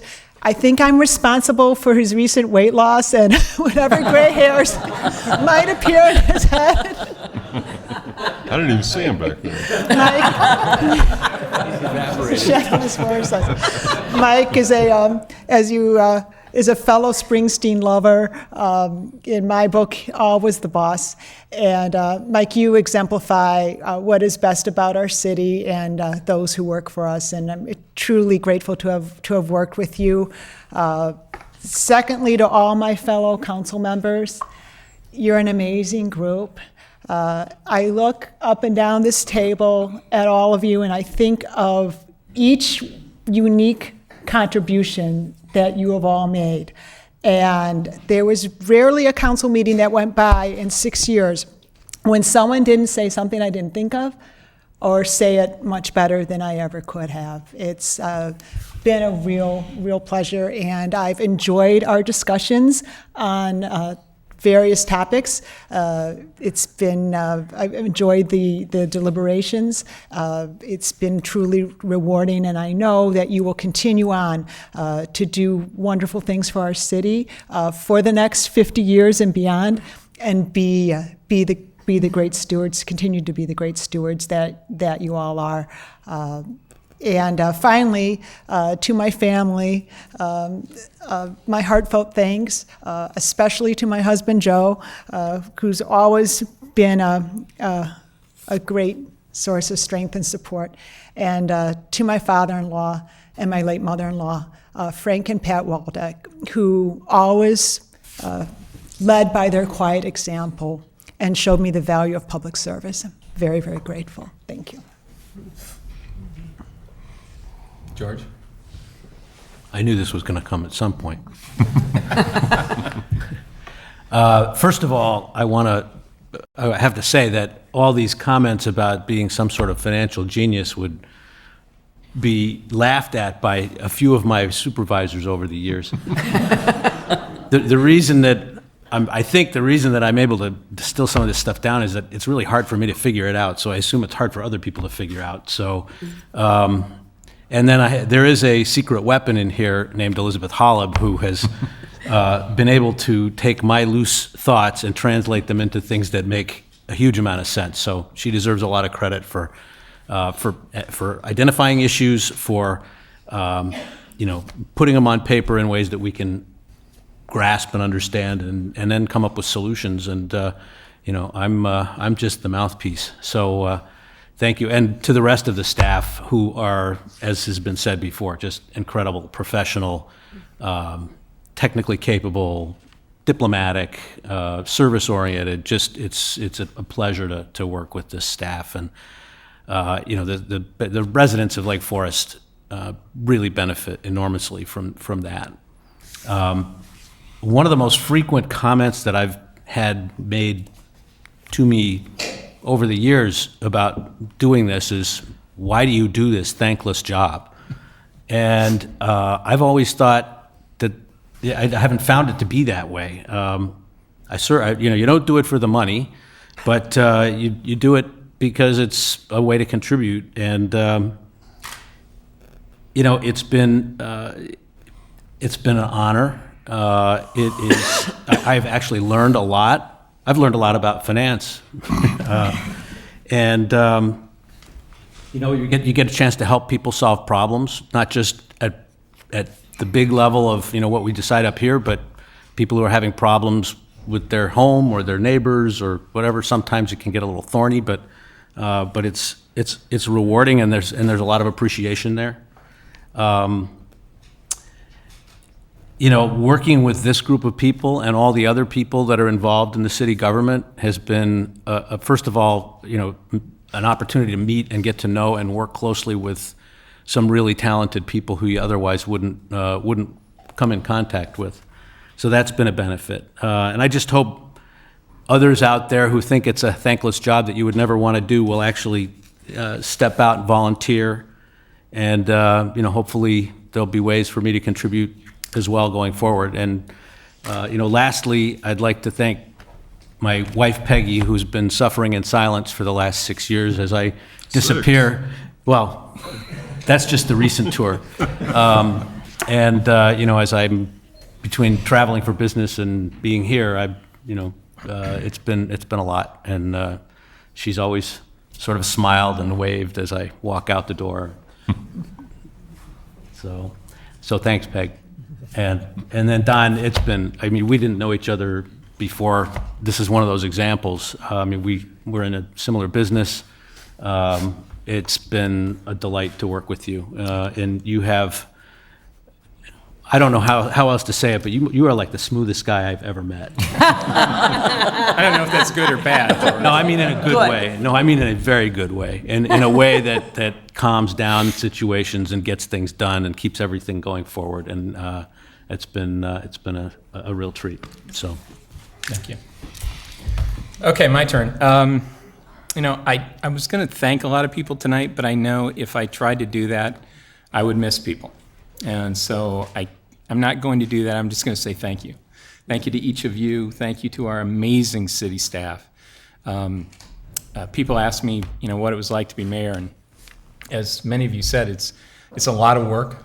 It's an enormous amount of hours. It's worth every minute, and it's been a joy. I can actually say it's been fun, and it's been fun because of this community, and it's been fun because of you up here, and the people that preceded you. I flash back to Bob Palmer poetry, poetry lessons, Mike Edelman poetry, yep. John Luby record meeting minutes, a group of people who care passionately about this place. I do want to thank a particular group of people, too, who've been very helpful to me, and that's the former mayors. And there's some in the audience tonight, Mike Rummel, Jim Swarthout, Howard Kerr. It's a special fraternity, and you guys have been very supportive of me, and you've been great friends. And I'm very grateful. I'm really proud of what we've done. I'm proud of what we've accomplished. And when I say we, I don't mean this group. I don't mean the staff. I don't mean those of us here in the room. I mean this community. Think about what we've done as a community in the last 4 or 5 years. We talked about some of it tonight, but when you drive around Lake Forest and you see the hospital campus and what's happening there, you drive to Laurel and Western and you see the northern boundary of our downtown and a new place for new and different kinds of housing that is so desperately needed in Lake Forest. You drive into Market Square and you see the revitalization of something that's so special.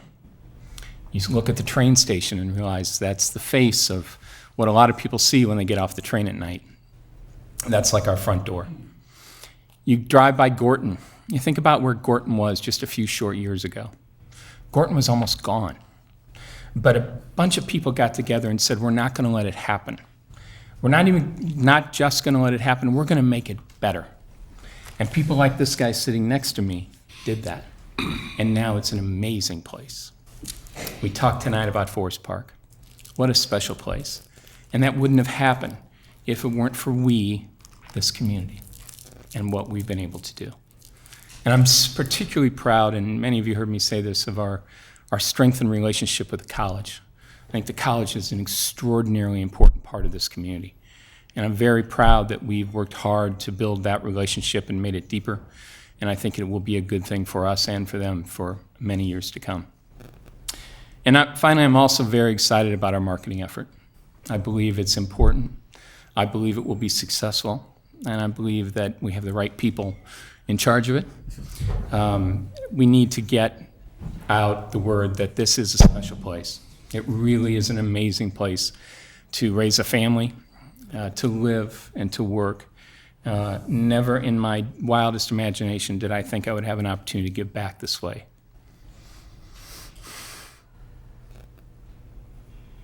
Thank you.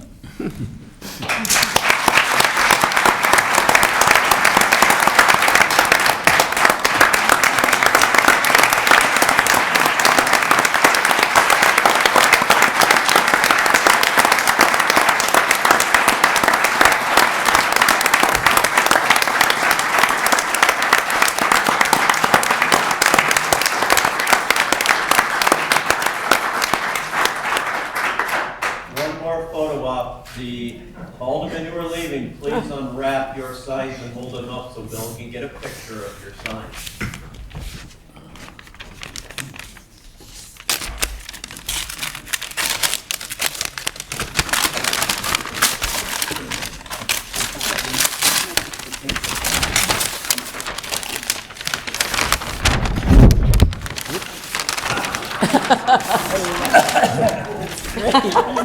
Had to get the extra long signs.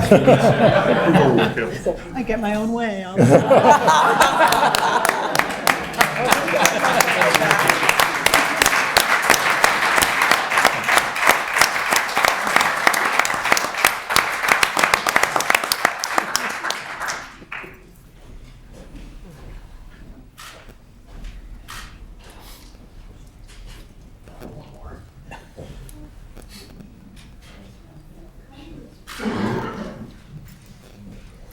Thanks, Bill.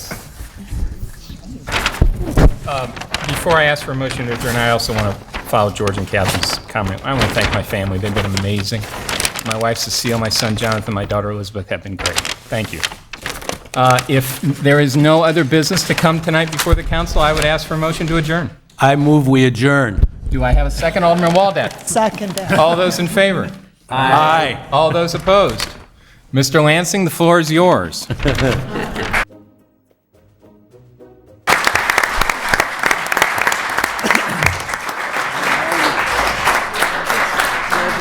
Good job.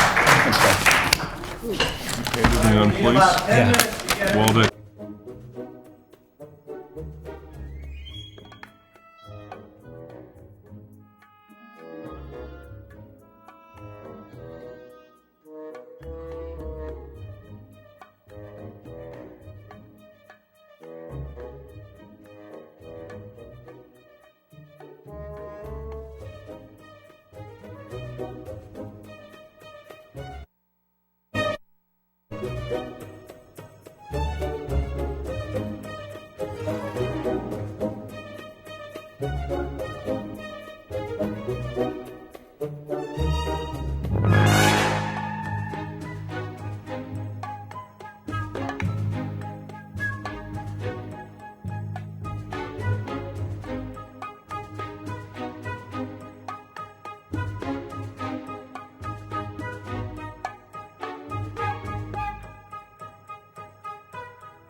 City manager. Puts hers back there, but I never know when I'm going to need to dig in and find out. Find some. City manager Kylie. Yes. And this is the filming stuff. Biddy? Gotta get my seat. Good evening. I'd like to call for the organization of the 2017-2018 Lake Forest City Council. And can I please ask the Honorable Howard Kerr and the Robert Lansing family to please come forward?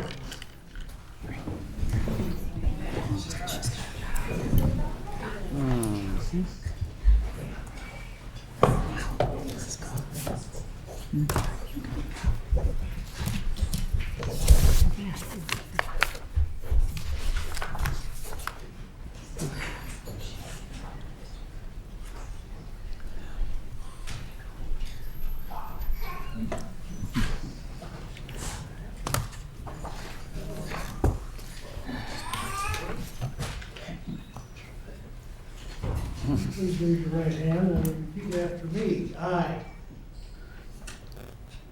name please, Robert Knight Lansing, having been elected to the office of mayor of the city of Lake Forest in the county of Lake in the state of Illinois, do solemnly swear that I will support the Constitution of the United States and the Constitution of the state of Illinois. And I will discharge the duties of said office according to the best of my ability. Mr. Mayor, congratulations.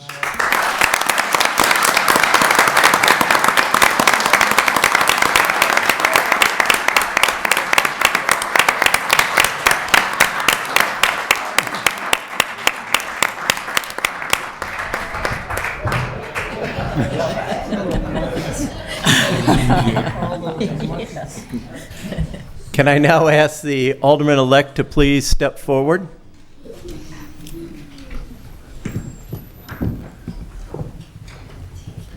Thank you for leading. Forget your hat. He's got to give it to somebody.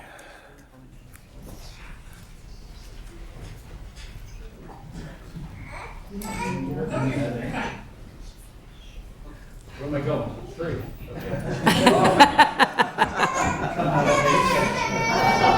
Where's my hat? Raise your right hand and repeat after me. I state your name. James Morris. Melanie Rummel. David Bushman. Having been elected to the office of Alderman. Having been elected to the office of Alderman Of the city of Lake Forest. of the city of Lake Forest In the county of Lake. in the county of Lake And in the state of Illinois. and in the state of Illinois. Do solemnly swear. That I will support the Constitution of the United States. That I will support the Constitution of the United States And the Constitution of the state of Illinois. and the Constitution of the state of Illinois. And that I will discharge the duties of said office. And that I will discharge the duties of said office According to the best of my ability. according to the best of my ability. Congratulations, Alderman.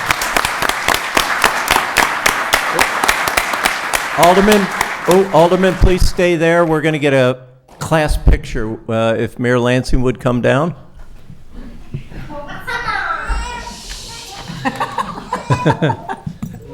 Peanut gallery.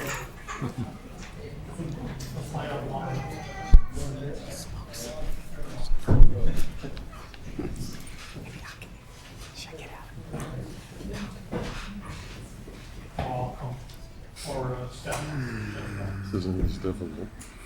This isn't difficult.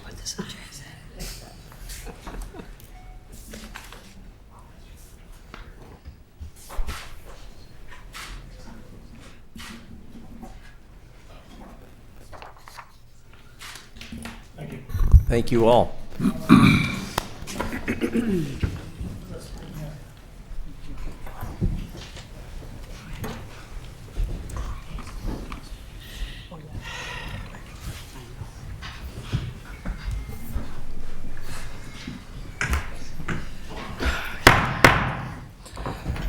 Welcome to the second session of the May 1st, 2017 Lake Forest City Council. Will the city clerk please call the roll? Certainly, Honorable Mayor Lansing. Here. Alderman Beidler. Here.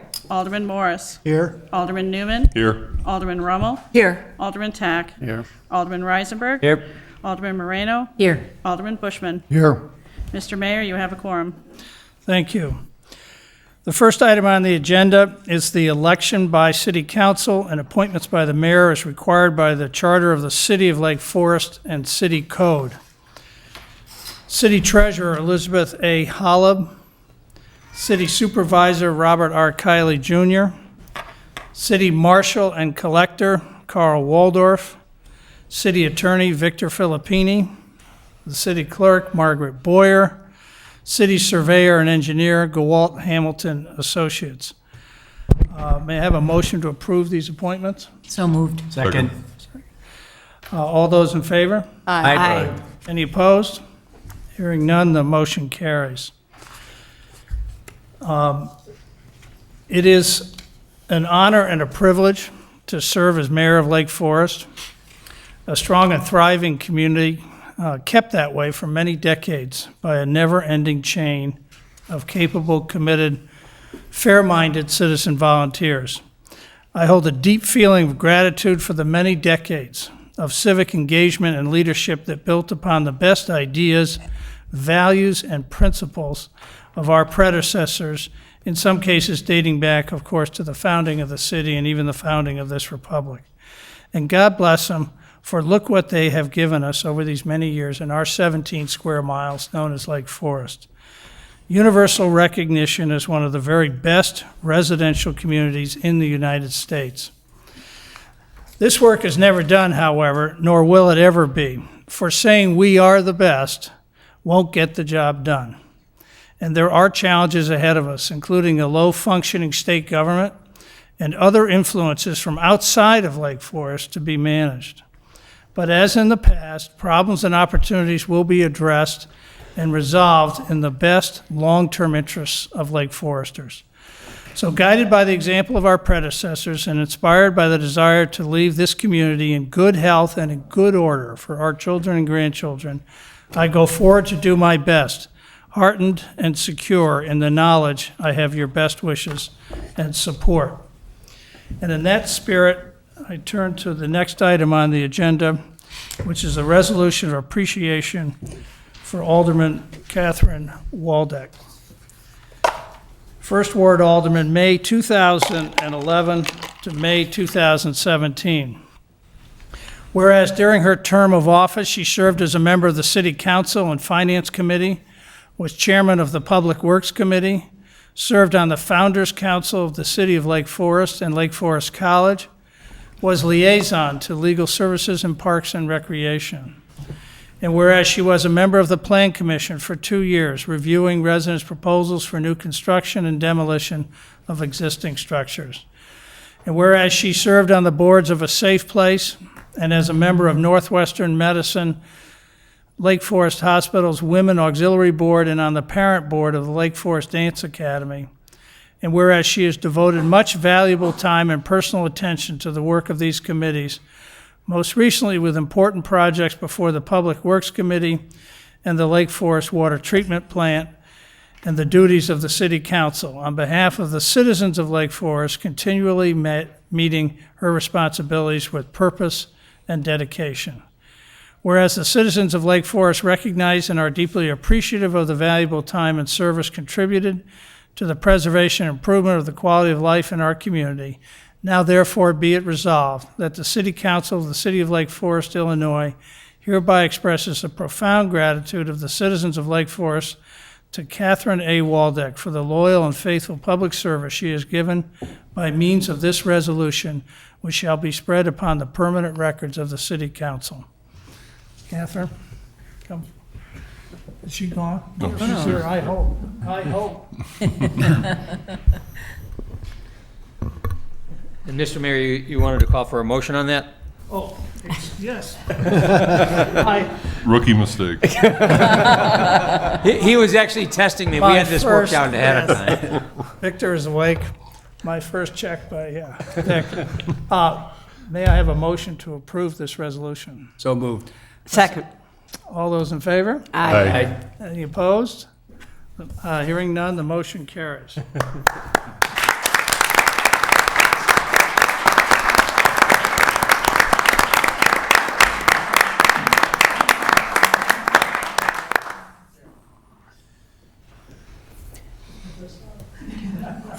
Thank you.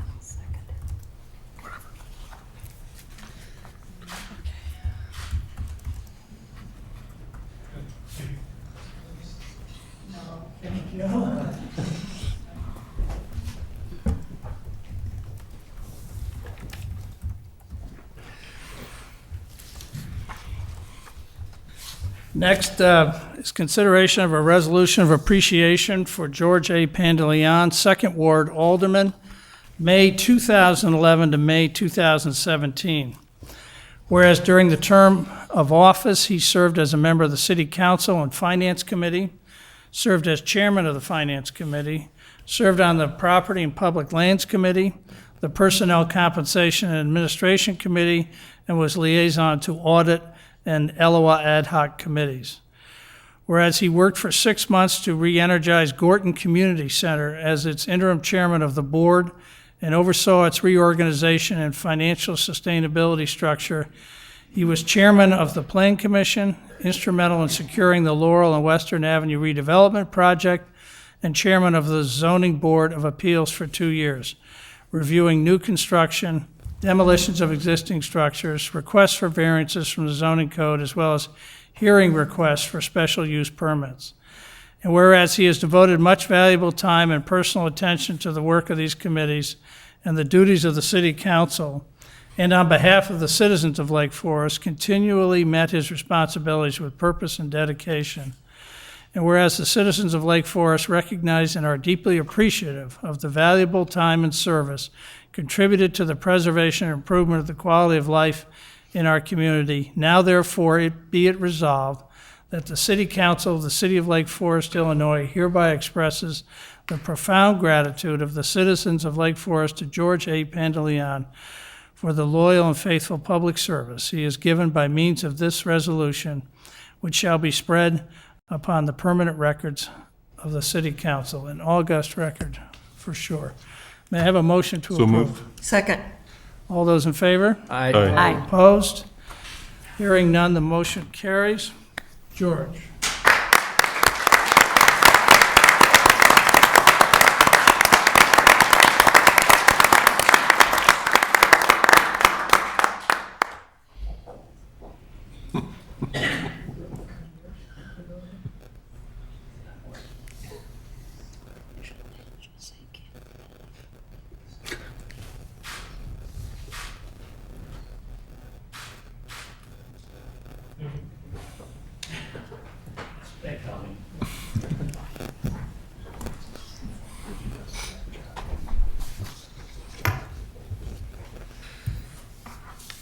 Next is consideration of a resolution of appreciation for Michael R. Edelman, Fourth Ward Alderman, May 2011 to May 2017.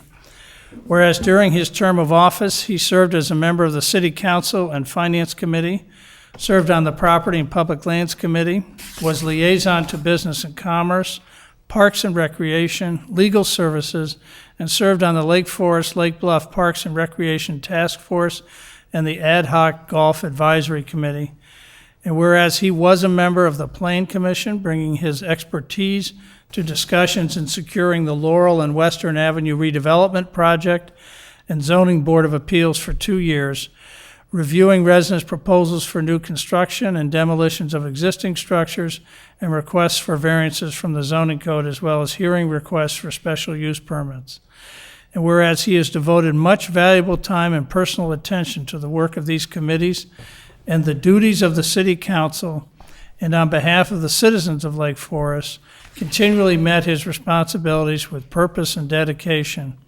And whereas the citizens of Lake Forest recognize and are deeply appreciative of the valuable time and service contributed to the preservation and improvement of the quality of life in our community, now therefore be it resolved that the City Council of the City of Lake Forest, Illinois, hereby expresses the profound gratitude of the citizens of Lake Forest to Michael R. Edelman for the loyal and faithful public service he has given by means of this resolution, which shall be spread upon the permanent records of the City Council. May I have a motion? So moved. Second. All those in favor? Aye. Opposed? Hearing none, the motion carries.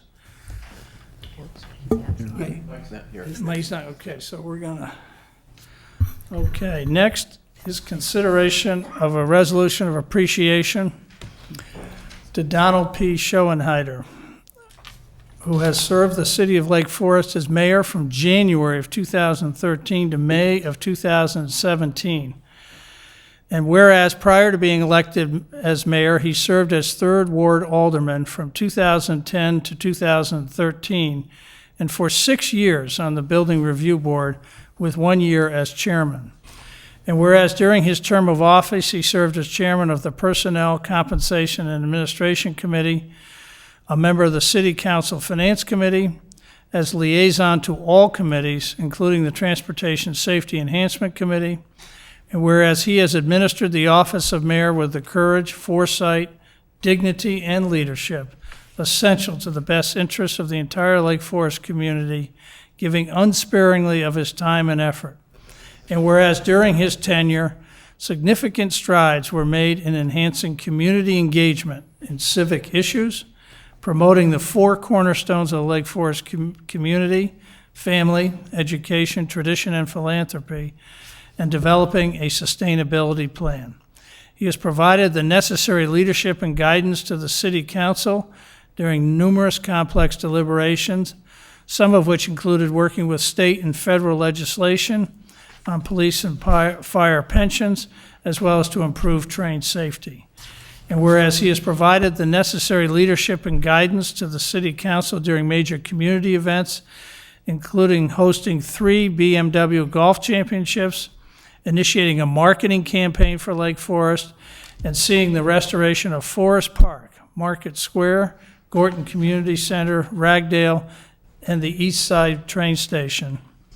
And whereas during his tenure, the city has undertaken significant capital improvements for the betterment of the community, including the construction of the new world-class Northwestern Medicine Lake Forest Hospital, a new residential development on Laurel Avenue, and necessary upgrades at the water plant. And whereas during his tenure, the city has remained financially stable and maintained its AAA bond rating and prudent debt capacity, allowing it to provide high-quality, responsive services to all Lake Forest citizens. And whereas he has continually displayed responsibility and purpose during his service as mayor, now therefore be it resolved that the City Council of the City of Lake Forest hereby expresses the gratitude of the citizens of Lake Forest to Donald P. Schoenheider for the loyal and faithful service he has given by means of this resolution, which shall be spread upon the permanent records of the City Council this first day of May 2017. The very model of a city leader, indeed. May I have a motion? So moved. Second. All those in favor? Aye. Opposed? Hearing none, the motion passes.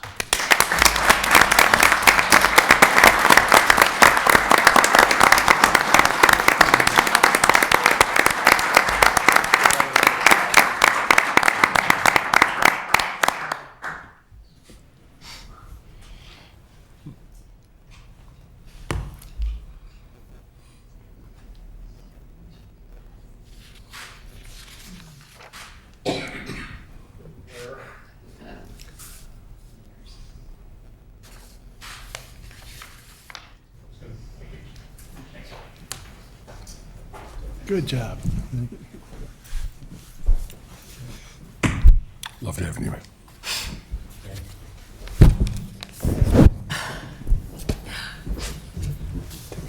Nope.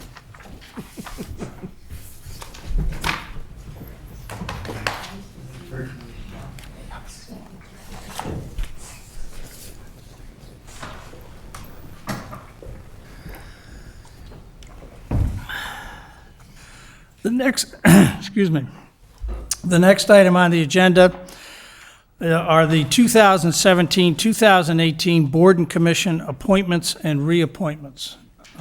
Randy, can I get some water when you get a chance? Thank you.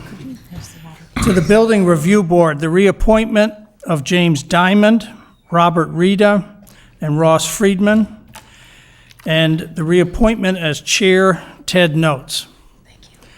For the Board of Police and Fire Commissioners, the reappointment of Matt Davis, Greg Nikitas, and Steve Kernahan. For the Board of Trustees, Police Pension Fund, the reappointment of Jay Trees and Colleen Chandler. For the Cemetery Commission, the reappointment of Patrick Luby, David Hook, and reappointment as chair, Dennis O'Brien. For Croya, the reappointment of Jennifer Durberg and Jennifer Riley. Eloa Farm Foundation, the appointment of Carolyn Murfeld, the appointment of Megan Morris and Nick Peters. For Gorton Community Center, the reappointment of Sally Downey and Stephen Goldman. For the Historic Preservation Commission, the appointment of Janet Gibson and the reappointment of Carol Gale and Robert Elf. Legal Committee, the reappointment of Jason Maxwell and the reappointment of Ken Weinberger. Library Board, the appointment of Andrea Lemke, the reappointment of Ron Levitsky and Todd Pugh. Parks and Recreation Board, the appointment of Melanie Walsh, the reappointment as chair of Charles Kohlmeyer, and the reappointment of Shannon McGuire.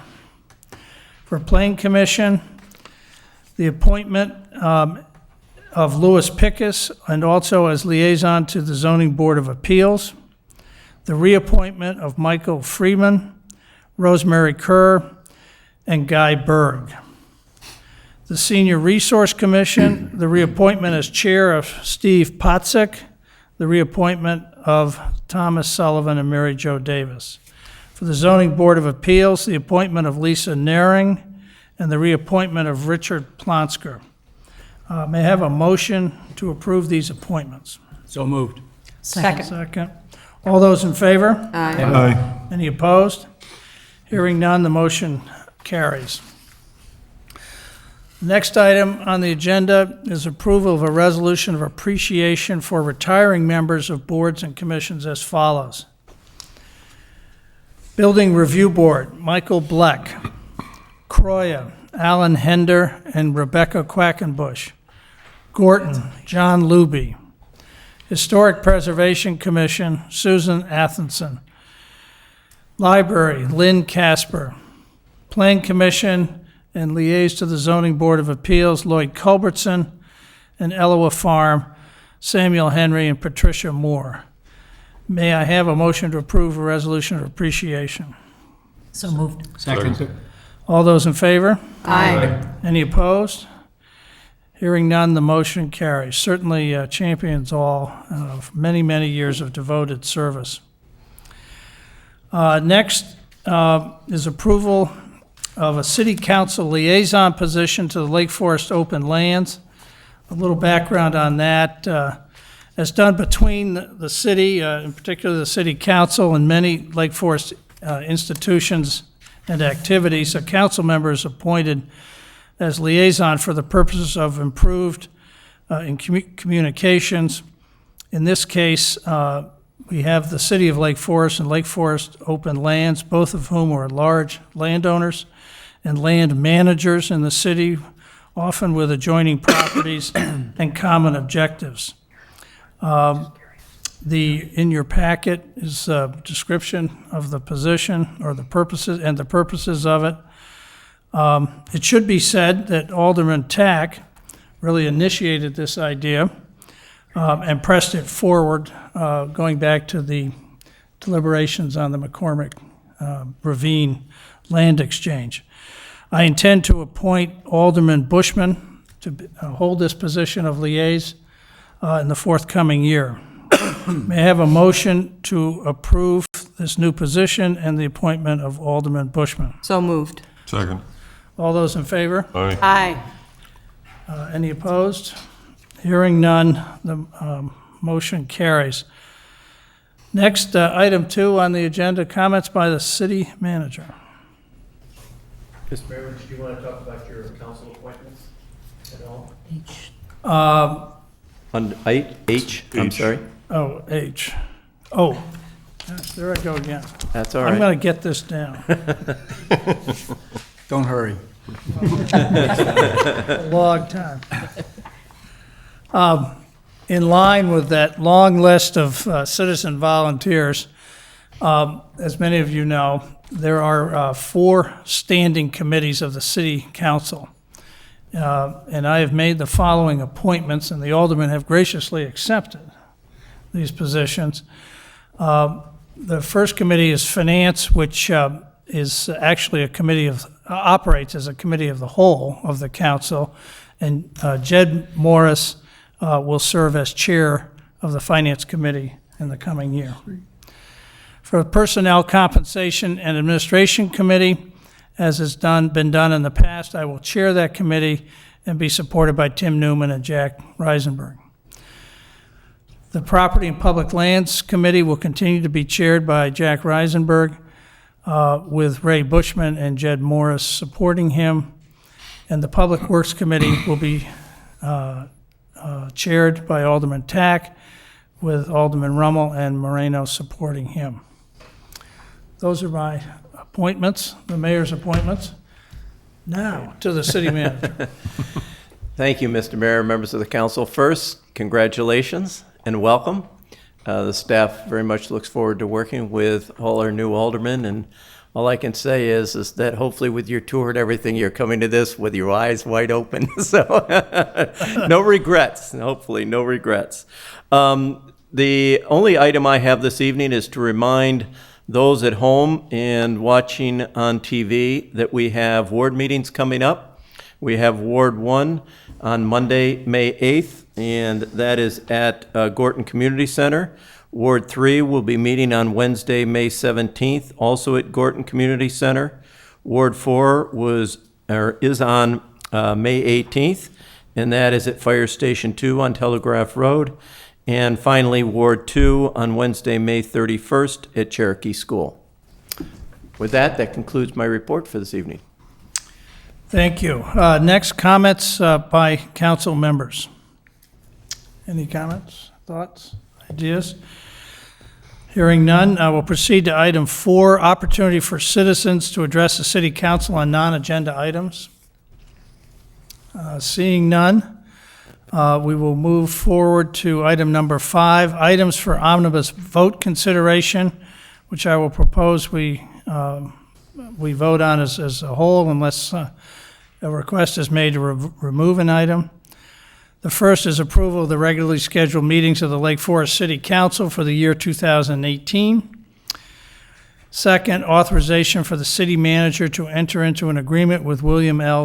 A. Shellhouse in an amount not to exceed $45,750 for professional services related to the operation of the city's public, educational, and government access cable services. And Mr. Mayor, I would say it would be the draft that was submitted to you this evening with the modifications previously requested by members of the city council. Any comments, thoughts? Alderman Moreno. One question in the independent contractor contract, section 6, third line, there's a reference to and Kelsey. I think that probably doesn't belong there. That should be deleted. There actually was a couple of other little typos that we've noted. The motion is for substantial conformance, and that will be addressed. Thank you. All right. Any other comments? Yeah, I have a question concerning the contract, and maybe Mr. Strong would be the appropriate one, but it is a contract that names one individual, and my question would be, if there is something that happens, act of God or something to that individual, is there backup that we have under this contract? Yes, there is, but Mike, I don't know if you want to go into detail in terms of what Bill's team is. He does have alternate people because he is going to be working not only on our behalf, but for other organizations as well, so he has multiple people on his team. Just want to be comfortable that we do have a backup in place, just in case. No, it's a good point. Thank you. May I have a motion to approve the omnibus vote, subject to Mr. Filippini's Scrivener errors? Substantial conformance, we can just have the motion as. Okay, as presented. Okay. May I have a motion? So moved. Second. All those in favor? Aye. I'd like to do a roll call vote. Oh, yeah, this is, back that up. This will be a roll call vote. Excellent. City Clerk. Alderman Beidler? Aye.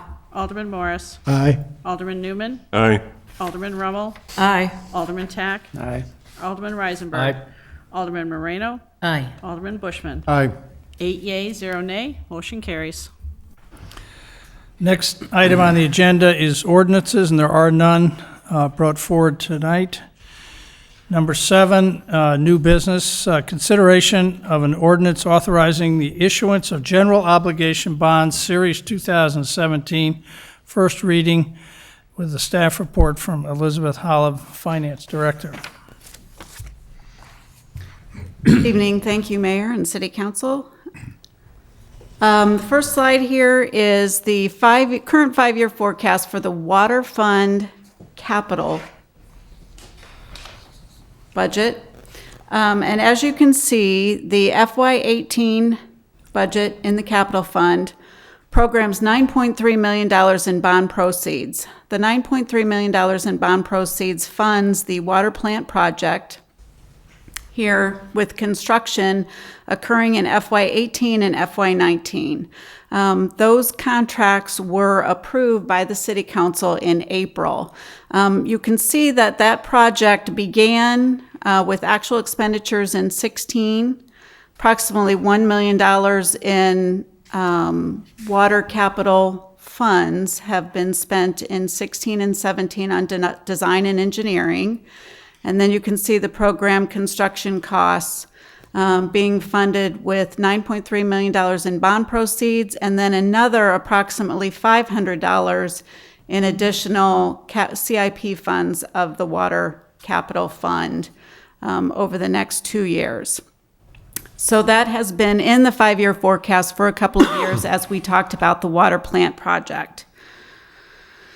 In talking about the best mechanism for funding the debt service, this next slide shows in blue the current bonds being funded within the water fund. We have general obligation bonds currently outstanding that are being supported by water revenues. And right now, there's about $2.2 million in annual debt service. You can see how that debt service is currently slated to retire, with that debt beginning to roll off in 2023 and then fully retired in 2024. The concept is that we would structure these new bonds to be primarily interest only in the first few years, and then begin to amortize the principal as the current bonds begin to mature and then be fully retired, to minimize the impact on the rates in the water fund and not necessitate an increase in the water rates for debt service that would only be needed for a few years, and then the capacity in the water fund would be available to begin to amortize the new bonds. So interest only in a few years, then begin to amortize as the capacity lets up. The new debt service is projected to run through fiscal year 2037, so it'd be 20-year bonds.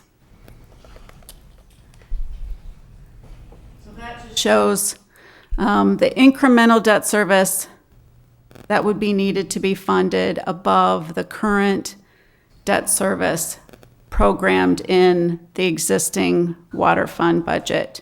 There's about $750,000 in one-time permit fees that occurred through the Lake Forest Hospital project and the Laurel and Western redevelopment. That $750,000 that was dedicated to water plant investment fees have been set aside to help offset this incremental debt service. So that will be used to fund a portion of this in the early years. So as far as next steps, we did have the Moody's Investor Service rating call last Thursday. So they have completed that. They will go to rating committee, and we are expecting a rating on this bond issue to be released May 11th. After which the bond auction will occur on Monday, May 15th, at which competitive bids will be received for the proposed bond issue. Those bids will be presented to the City Council at the council meeting on the evening of May 15th, at which time the City Council will be asked to consider final approval of the bond ordinance based on the bids received. So as far as this evening, I know there are blanks, but you have the structure of the bond ordinance this evening to consider for first reading approval prepared by the city's bond counsel, which is Tapman and Cutler. So I'll be happy to answer any questions that you have. Council, questions? Thank you. I noticed in the capital budget that there's a need for funds in this fiscal year and then also in the following, yet we're issuing the bonds in one issuance and then we'll hold the capital in reserve. Why do it that way instead of two separate issuances for the amounts needed? We do it primarily to save on bond issuance costs and to take advantage of lower interest rates. We currently anticipate interest rates to rise. So for two reasons, we do save upfront on issuance costs, and in an interest rate rising environment, it is contemplated that if we wait, interest rates will be higher in a year, and so it could be more expensive to issue debt in a year. Thank you. Any other questions, comments from the council? Just one quick question. Any reservations about the bond market and the how it would be in May 15th, whether things are looking good from that perspective? No, our preliminary estimates were about 3.6 on interest rate when we ran numbers at the end of March. Bond rates fell a little bit in April, so we're keeping our fingers crossed, hoping that holds. I would note that the Fed committee does meet May 2nd and 3rd this week, but all anticipation is that they will not raise rates. So we're hoping that in the next 2 weeks everything holds and we can get some competitive rates. I will note that there is always very strong interest in Lake Forest bonds. We did receive 9 bids in 2015 when we sold bonds, so that always serves the city well. Thank you. Mm-hmm. Thank you. Opportunity for public comment. Any questions? Seeing none, may I have a motion to approve a first reading of the ordinance authorizing the issuance of general obligation bonds series 2017. An online bid will occur on Monday, May 15th. At the May 15th City Council meeting, a final bond ordinance reflecting results of the bid auction will be presented for City Council consideration for second reading and the granting of final approval. This is a roll call vote. So moved. Second. Oh, Excellent. sorry. Alderman Beidler? Aye. Alderman Morris? Aye. Alderman Newman? Aye. Alderman Rummel? Aye. Alderman Tack? Aye. Alderman Reisenberg? Aye. Alderman Moreno? Aye. Alderman Bushman? Aye. 8 yeas, 0 nay. Motion carries. Thank you. Agenda item number 8, additional items for City Council discussion. Any matters to bring forward? Hearing none, I'll entertain a motion to adjourn this very first meeting So of moved. the new council. Second. All those in favor? Aye. Hearing none, we are adjourned.